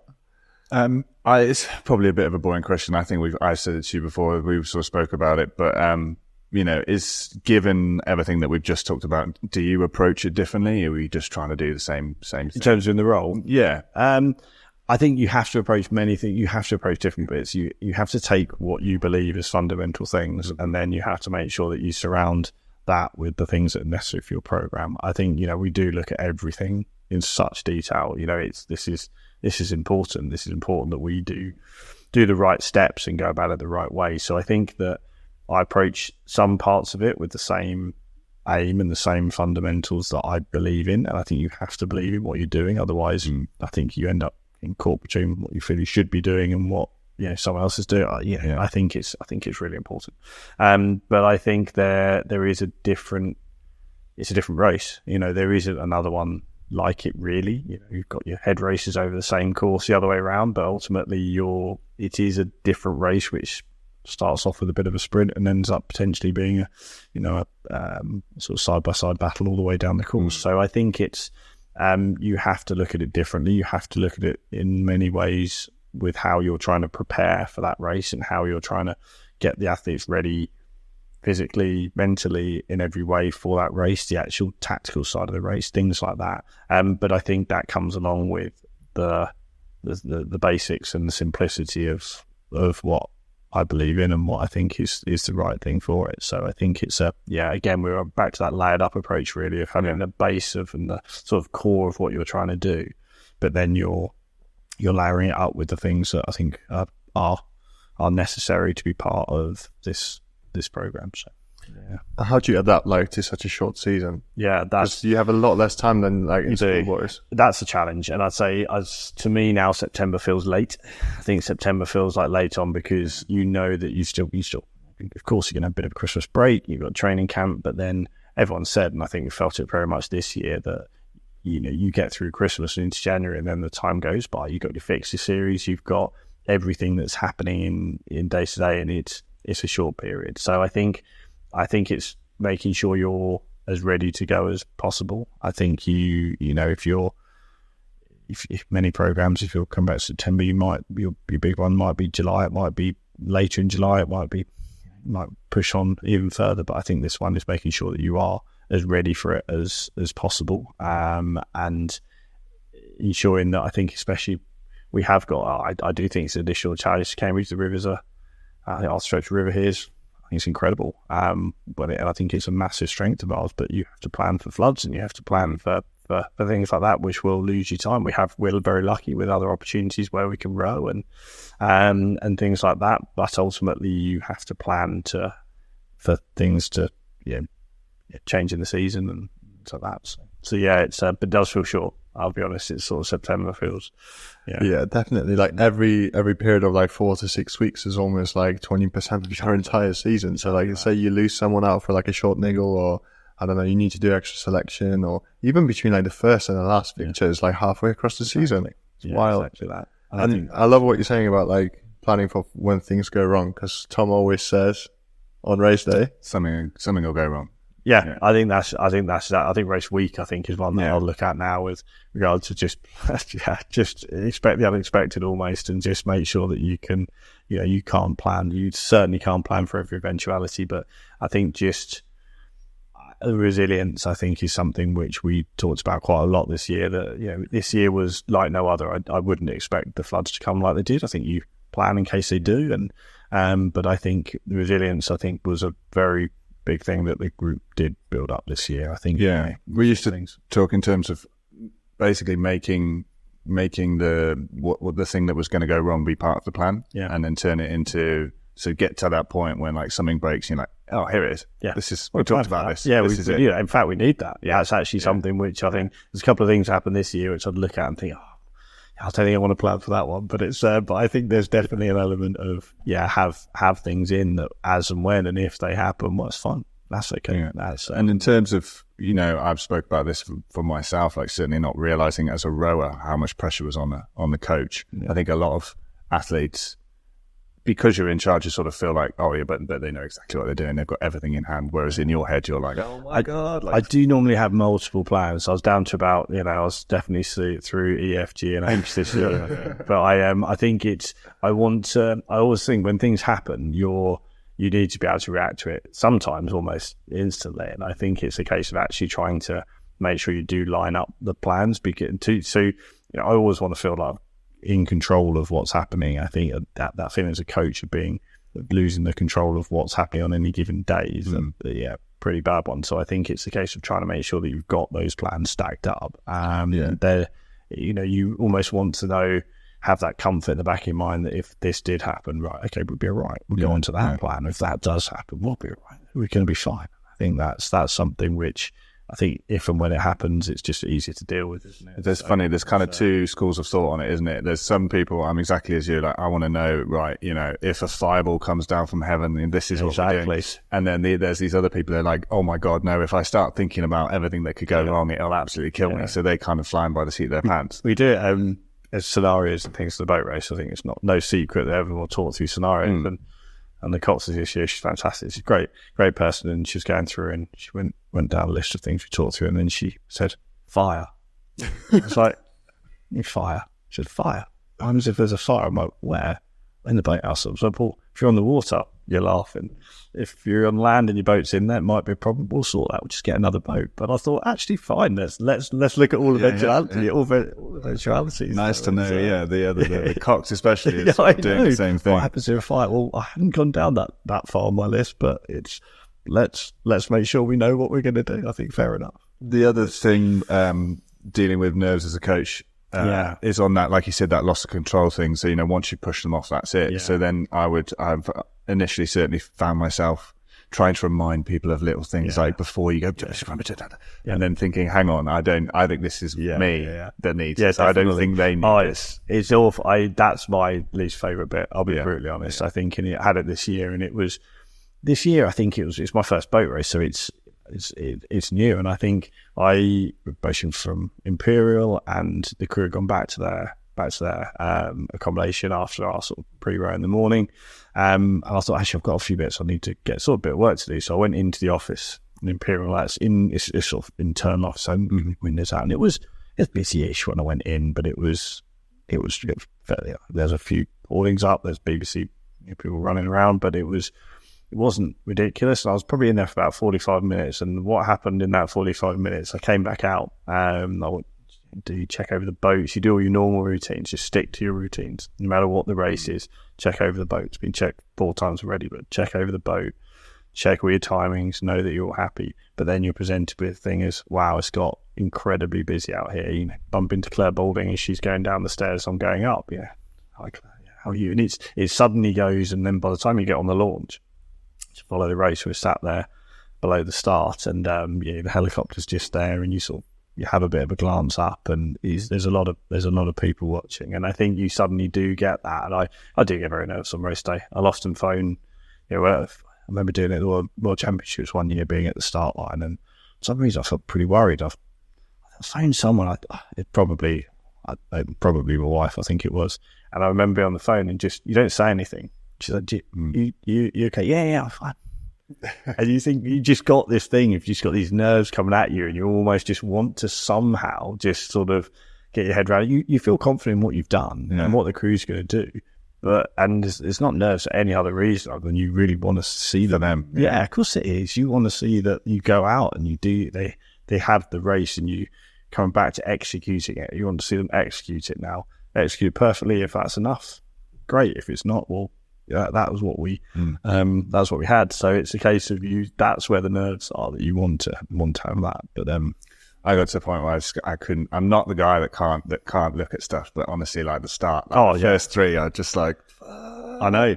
It's the warm up's the worst because we're sat there bobbing about when the Oxford crew and the Cambridge crew are starting, and you want to look at their burst or their practice start and be like, oh, shit. But you don't. They didn't look that. You're not getting. They're a good crew. Because they're not. You can, and you sort of want something to at that moment to be like, and it was often the case at Henley. You'd sit where often people do on that grassy bit outside the boat tents, and your opposition, and you may or may not have seen them out that week, and you watch them, and you think those first first 3 or 4 strokes, usually, a pretty big crew, physical crew, they look strong, and you wait until they push off and you think, right, they look good. If they paddle off and it looks great, well, that's going to be a problem, isn't it? It's, you do look at it like that. And I think you always back your own crew. You always, of course you do. You've watched them train, you back your crew, you have belief in your crew. But, of course you're going to be nervous. And I think that's normal. That's good. It's part of it, yeah. I think it's something we've talked a little bit more with coaches on here. I'd like athletes to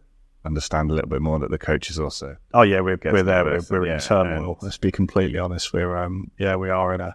And still humans, and if coach is shouting at you a bit more the week before race day, it's okay. He's nervous, we're nervous. I think there's something to think about. I still remember I did home countries with Wales last year, and being on the other side of organising, I was helping Des with team management, boats, trailers, rigging, all this kind of stuff, and thinking, why? God, there's so much to do that I never even realised as an athlete, and then sort of realised it's because as a coaching team or as a team in general, your job is to just take all these things away from them. If the athlete never knew it happened, that'd be perfect. So they can just focus on their race. Yeah.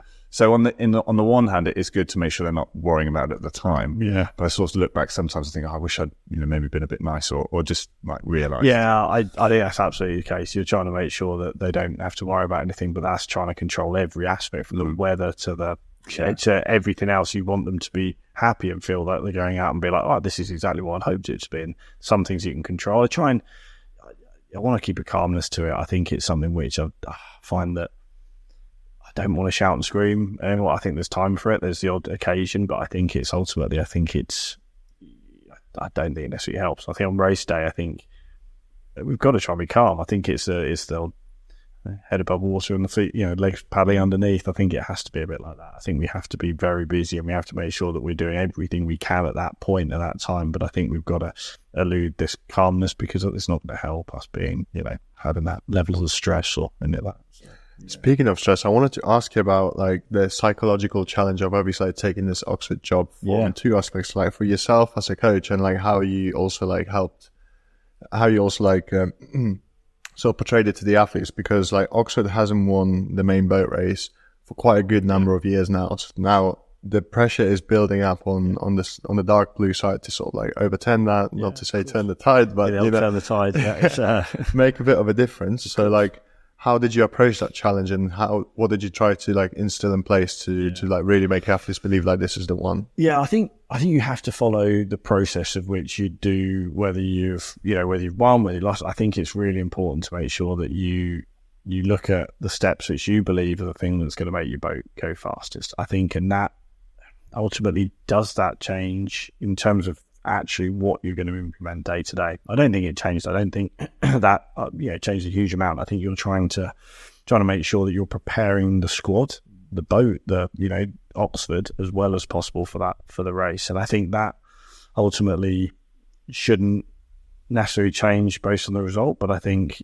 obviously what you do have to do is when you're coming off the back of a number of losses, is of course you have to allow and try and help build that confidence. And I think it has to be well-placed confidence. You can't, you can't just have, go in and say everything's great. If it's not, you have to make sure that you're building the confidence in the right way, building a belief. And you look at this season and if you win the race, I don't think you should think you're doing it all right. If you lose the race, I don't think you should think you're doing it all wrong. Yes, there's things to change. You've lost the boat race. Yes, we've, picked up a couple of wins this year with the Cyrus crew, with the spares. All those races, they mean something, and I think that does. You can't just think it's fine. We lost. We did things really well, but I think it's important to make sure that you're making changes in the right way and the right place. Don't be too hasty about changing things which actually deep down you factually know are working, but look very hard at the things that you think do need to change. And I think that's the thing coming in, which for me it's. You've got to believe that actually if you go through the right processes, you're going to have the speed that you need to win the boat race. I think the season itself, I think we had some good fixtures against good oppositions and came up very well against them. And actually the speed and what we had there was positive. But I think ultimately, of course we have to make changes. We have to then go in and be like, well, we want to make this change. We want to make this change, and everyone has to work incredibly hard to from my side of things, leaves no stone unturned of anything you're looking at. And I think I came in very late, so I didn't always have the opportunity to look into every area of every corner of every part of this program, which is why I think times are pretty busy at the moment, because I think it's right to do so. Sometimes you reflect and look at it and think, actually, we're doing it that bit pretty well. I'm happy that that's something which is working for us. But I do think, the belief, the confidence is something that will only come from the process of what you're doing. You can't walk in on day one and say, right, you need to believe you're going to win the boat race. Yes, that is an element of it, but ultimately you have to build that belief in the process of what you're doing. That to me is the thing. And there'll be little markers along the way, whether it's an ergo test, whether it's a trial 8s event, whether it's a fixture. There'll be things along the way which I think are right to sort of listen to and think, actually, yes, we should listen to that and think that's a thing. So I think you did that role and you sort of like performed that task incredibly well, of like making your athletes like really believe that they can do it, because we were in Thames the week before the race and just like fixing the ergos and everything. And I don't know, there was that feeling from the Oxford camp, like that this is the year. And obviously the race was great to watch, and like there was a lot of drama and a lot of unexpected things going on.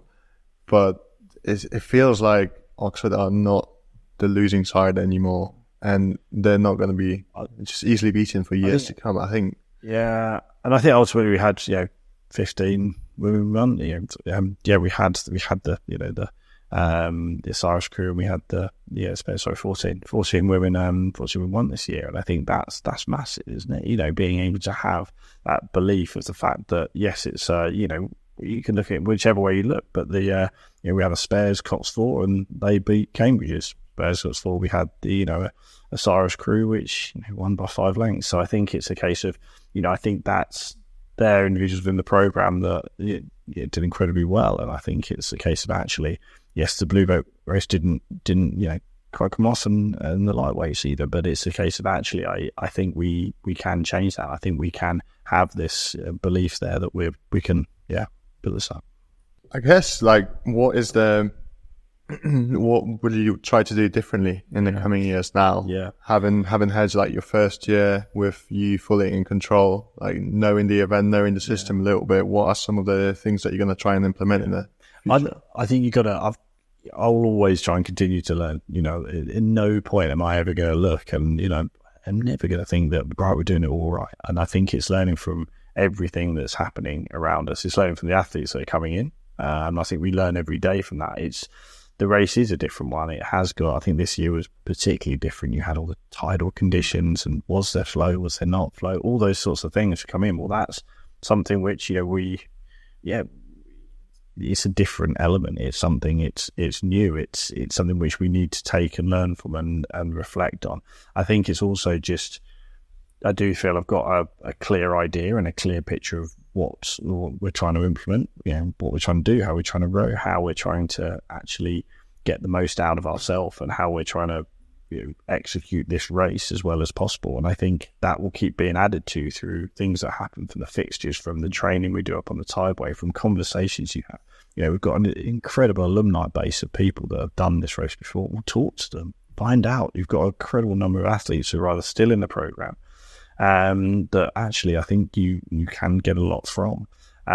So I think, as I say, looking at the detail of the program and how can we take what is incredible group of athletes, make sure that the way we train is relative to the race we're doing, make sure that it's specific to how can we help them in terms of making them healthy, make them happy. I think there's the challenges. There's looking at it from a point of women's sport, or how can you look at every area of that to make sure that you're not just coming in and thinking that one method will just fit all. You have to make sure that you're looking at the detail of actually how can we look after this group to be to be fit, to be healthy, to perform well, to be able to get the most out of themselves. And I think that's the challenge, and that comes from how we do our S&C to the model we're trying to row, to the training program, to the gym work we do, to the physio, the sport. We've got a fantastic support network. Well, how can we use that better?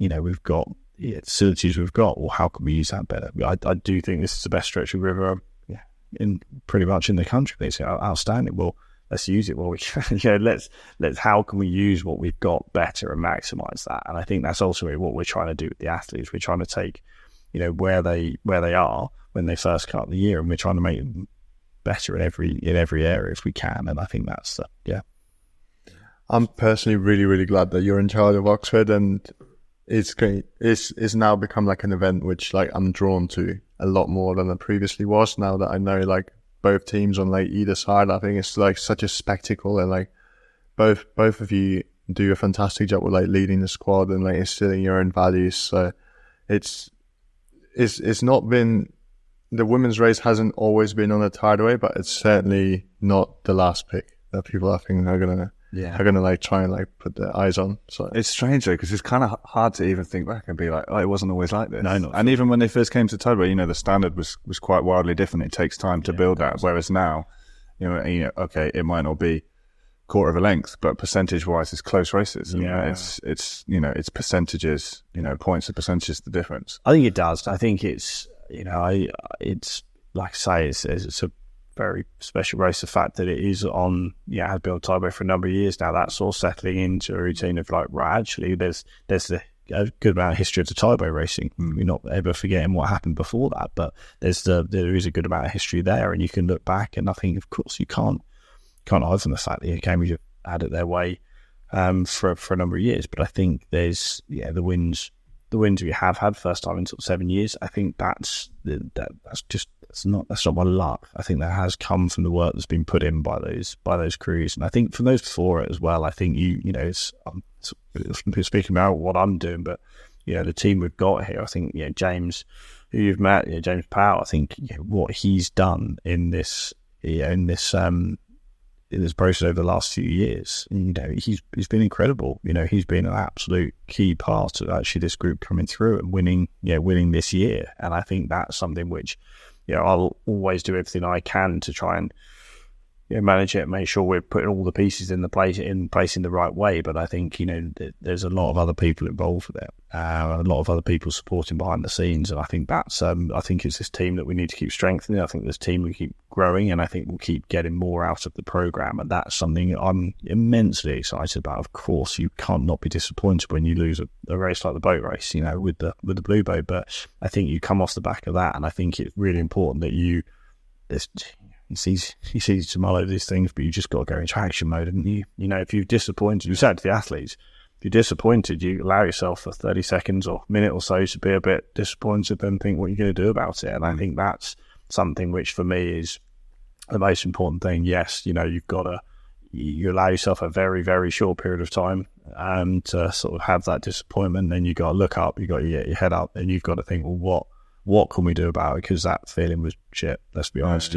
As probably, I'd say, sat in the changing room after, the women's, after losing blue boat, went to the change room, sitting there with those athletes afterwards. It's that feeling you get. That is without a doubt the worst thing I've ever had in terms of, right, well, what can we do about it? What can we do to sort of make sure that we're putting these athletes in the best possible position to win? And no doubt Cambridge are doing exactly the same. We're not always, of course they are. I was going to ask, that might be a bit part of it, but obviously been coaching 15 years and this job, high expectations, no second place, all the cliches. Yeah. What drives you as a coach to keep going, to keep doing it? Yeah, I think you've got to, you take whatever your result is, you've got to take, if it's sometimes a positive result, sometimes if it's one that is not as positive. But I think the thing that drives me on and makes me go, well, I don't think it ever stops. I don't think it ever stops in what we can do to sort of actually make this better, make the changes. I don't think it ever gets to the point where we're like, right, I'm happy with that, that's all set and ready and done. I think it always goes. And I think the thing that drives me on is when you do see the efforts put in by the athletes, you've got to be like, right, okay, we're not actually out there rowing. We're pretty knackered a lot of the time, and we're not doing there's no way we're doing the sort of the actual the physical efforts you see being put in and the sort of the balance to do. We've got to work hard. We've got to outwork the athletes with what we're doing to help them get there. And that's probably what drives me on the most, is that feeling of, yes, it's my job, of course it is, but you've got to have this feeling of being like, right, I've got to try and do everything I can to get to get this in the best position. I think that's what certainly it's a great job. It's a privilege. It's a fun thing. Yes, it's at times a stressful thing. I'll be honest. There's been times this year where the stress level. It's deep down. It's of course it is. But I think you work hard to make sure that everybody's efforts are not seen as being in vain. I don't think they are. I think even when you lose, I don't think the efforts are in vain. I think what people get out of it, I think, is still huge. But you want to see people win. You want to see people up there on that podium. You want to see people, And I think that's, to me, in the morning you wake up, be like, right, you could have a lazy day, you could have a steadier day. It's a quiet time of year, but there's always something that could be done to improve this. I think that's, Yeah, good answer. I think that process is definitely well underway for Oxford. So exciting. Awesome. I guess that just brings us to some quick fire. Yeah, of course. Yeah, please do. Out of all the rowing venues that you've trained at, raced at, or visited, what are some of your favourites, and why is it Wimbledon? So Wimbledon is one where I think Oxford have been in the past, and they had a bad experience. It's like a pain to my heart because Wimbledon is a special place. Uh-huh. I'm not saying that if anyone listens to this, I don't want them being thinking that we're going to go back there, but they had a bad experience. It was pretty wet. It was a very rough January camp. But yeah, Wimbledon's a special place. It is up there. I reckon I've been to Wimbledon probably it must be 30 times. Wow. Yeah, it must be as a rower and then as a coach. And I've taken a number of cruises there. I think it's a pretty special place. In terms of outside of Wimbledon, where I enjoyed being and coaching. Well, it's quite like Plovdiv. I don't know why it's sort of it's not your stereotypical one, the shiny one, but I always just liked. I've raced there a couple of times. Cruise racing there a couple of times, and there's something about it that I always quite like. I don't think that's always shared by the athletes, but I quite liked it. Generally, of course, really hot and fast. Exactly, and I think that sort of thing, is. But yeah, it's always one, and we managed to always be staying in the hotel at the end of the lake, which overlooking the start line, and it was always a special place. You can always get like a good shot from the bridge near the last 500. Yeah, exactly that. So yeah. But yeah, Wimbledon's got to be up there, isn't it? I think there's actually one thing I have grown a love for this year is the tideway. I think we had some sessions on the tideway where you're at the very early morning, very late evening when the water was flat. It's dark, but it's got that sort of really nice feeling to it. And we have been known to go out in the middle of the night to see what the tides are doing. And I think it's a pretty special sort of race course. I think that's the thing with it. It can be a bit of a beast. I think if you only go down there for like 4s and 8 sets, you have such a different opinion. Of course you do. It's always raining. Why does it always kick up the race? Exactly that. I've never trained on the tideway in bad conditions. No, not at all. Calm. Exactly. And I think this year I have, it's again, I know the tideway very well and been involved with the race fixtures and done things on there. But I think this year getting to know it more, I think, that's good. Cool. If you were to repeat one race or one event again when you're 60 or 70, what would it be and why? As a rower, as a coach? That's up to you. Either. I think, there's so many different ones for different reasons. There's so many ones that sort of almost feel like they're not that relevant. I think some of the key ones I look at, and I think when we were building up, I look back to the Brookes time quite a lot, and when they first won that Bucks gold, that's a massive thing. The women's squad hadn't done it for, if ever, they hadn't done it for many, many, many years. And it was a case of something like that was like, well, yes, it's Bucks, and people, always does it's Bucks a big one and things like that. Henley's bigger, but I think that was something which, won it quite comfortably. And I think it's that sort of thing which was a culmination of quite a few years of something building up, of being at Bucks and being there and getting silver, and then bronze and silver and that sort of thing. I think things like the Blue Coat one, I think was massive. You sort of see what it meant to a school to get through Henley for the first time. This was never happened. I think that was massive. And then just to be fair across it, I do think when I look at this year, I look at the boat race, and yes, we lost the race, but I think in terms of, it's a very special thing. And I think this one this year has taught me a hell of a lot. And I think you look at it and you see I listened back to the Cox recording for the Osiris race, and you hear in the voice of the Cox and in the background the crew, and you hear how deep that is, of how much that meant. A lot of people in that Osiris crew have been in it and lost before. And you listen to that, I listen back to that, it gets the old lump in the throat, because you know how much it means to people, but it really does drive it home. It really does sort of make you, if you haven't before, makes you fully realise how much it means. And sort of hearing the crew, hearing the emotions, hearing how much that meant to that crew, winning that race is something that you listen back to, and it's a pretty powerful thing. And fair play to them, I think. That's good. I like that answer.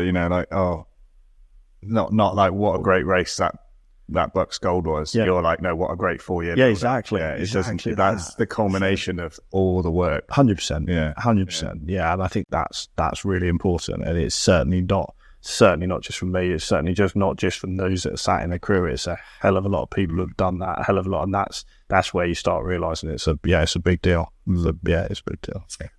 Question I ask: if you could travel back in time to the age you were when you first fell in love with rowing, what advice would you give that kid? And then I would also say, what advice would you give when you first started coaching as well? Yeah, advice for I like that. I think in terms of rowing, so when I first think back, I was that bit older. I don't have those memories of doing it as a junior to help back on. But when I think of my first stuff, someone said to me once that you're a good rower if you can go and do your job well, or you're a pretty bloody outstanding one if you can help everyone else around you go faster. And I think I remember it when I first started rowing. I remember thinking, right, you do it, you do your own power 10, don't you? All that rubbish. You do your own thing where you look over and suddenly you're a seat down, so you go on your own and all the rest of it. And I remember that just thinking, you sort of do have that realization when you do a work that you just can't do it on your own. You've got to actually sort of take everyone else with you. And I think in terms of when I learned that quite early on, I was like, look, you see it even now. You see somebody, and it's a pretty big beast. So what somebody can see from the bow seat is very different to what someone sees from the stroke seat.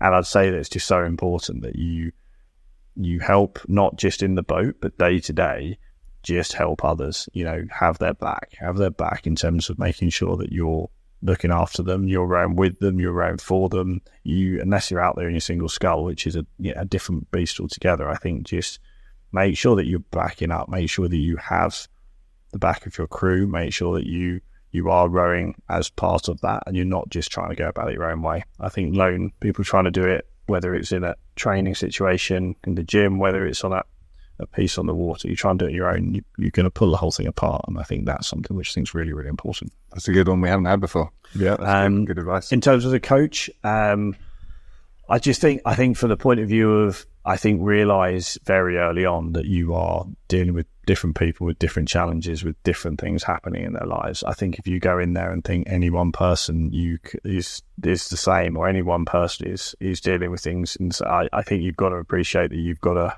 make sure people are doing things as you want to see them doing as part of a program.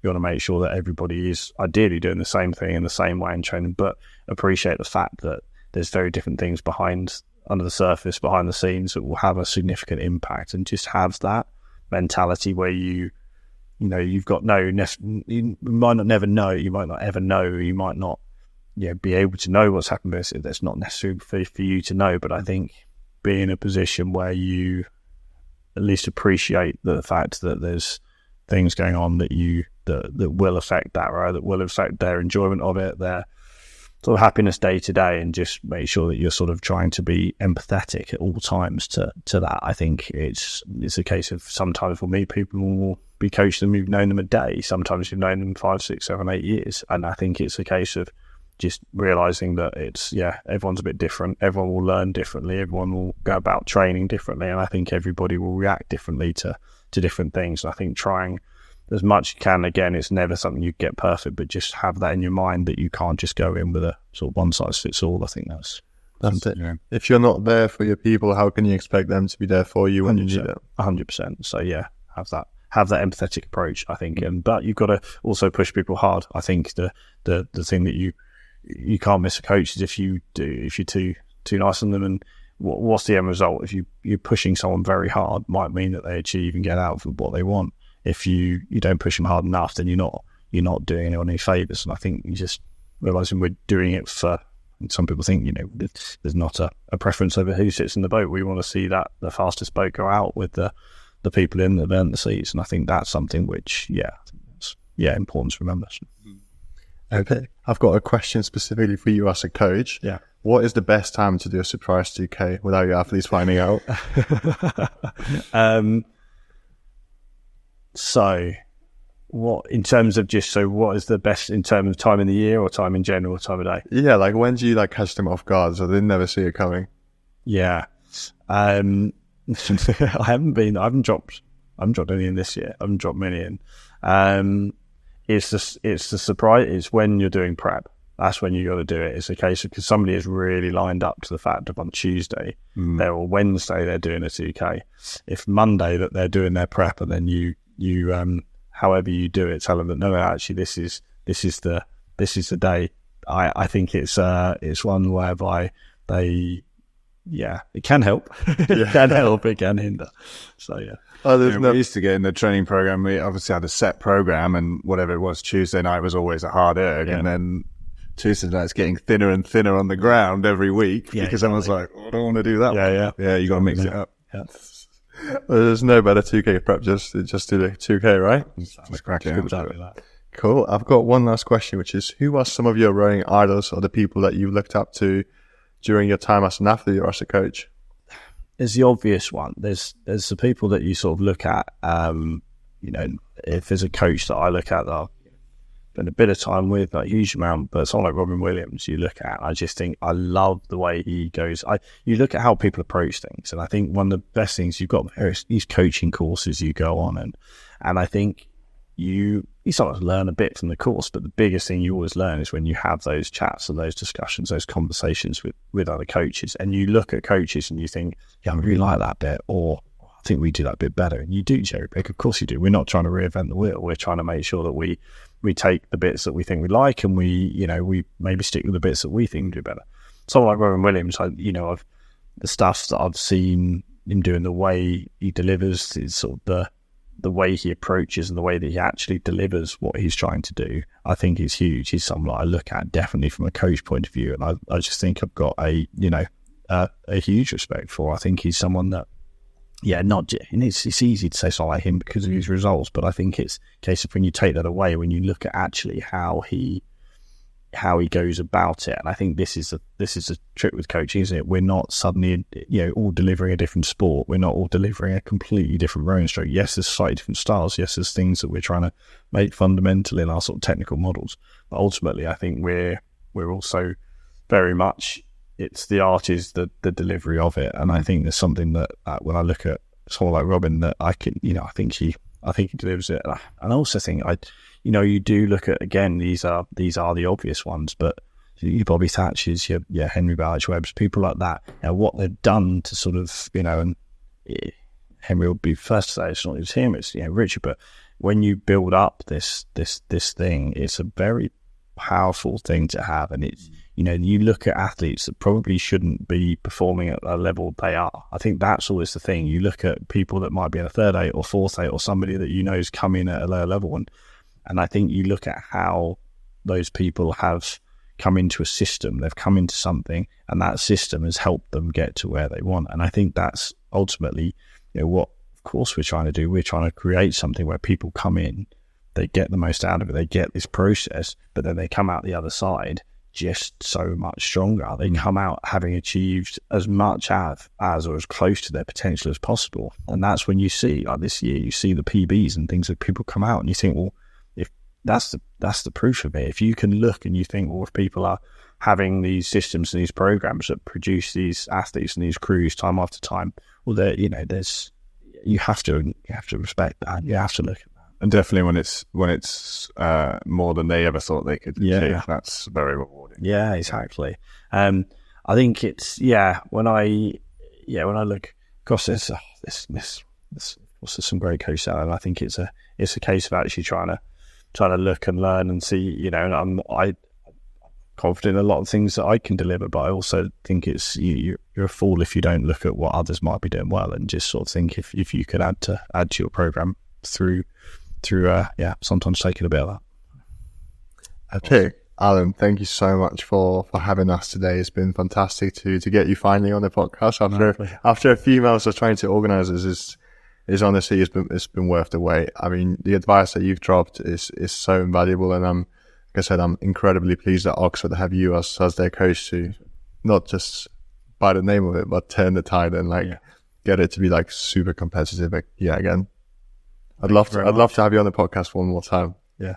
Thank you. Yeah, we'll leave it another year. Maybe next year we can talk to you with a different result. Maybe not that that's what it's all about, but no, it's been fantastic. It's amazing to hear the background behind it and what it takes to build through. And I think some of the things you've spoken about, fantastic for athletes and coaches to take on. Maybe cherry pick their bits out of what they like from what you said. But yeah, no, really, really great chat.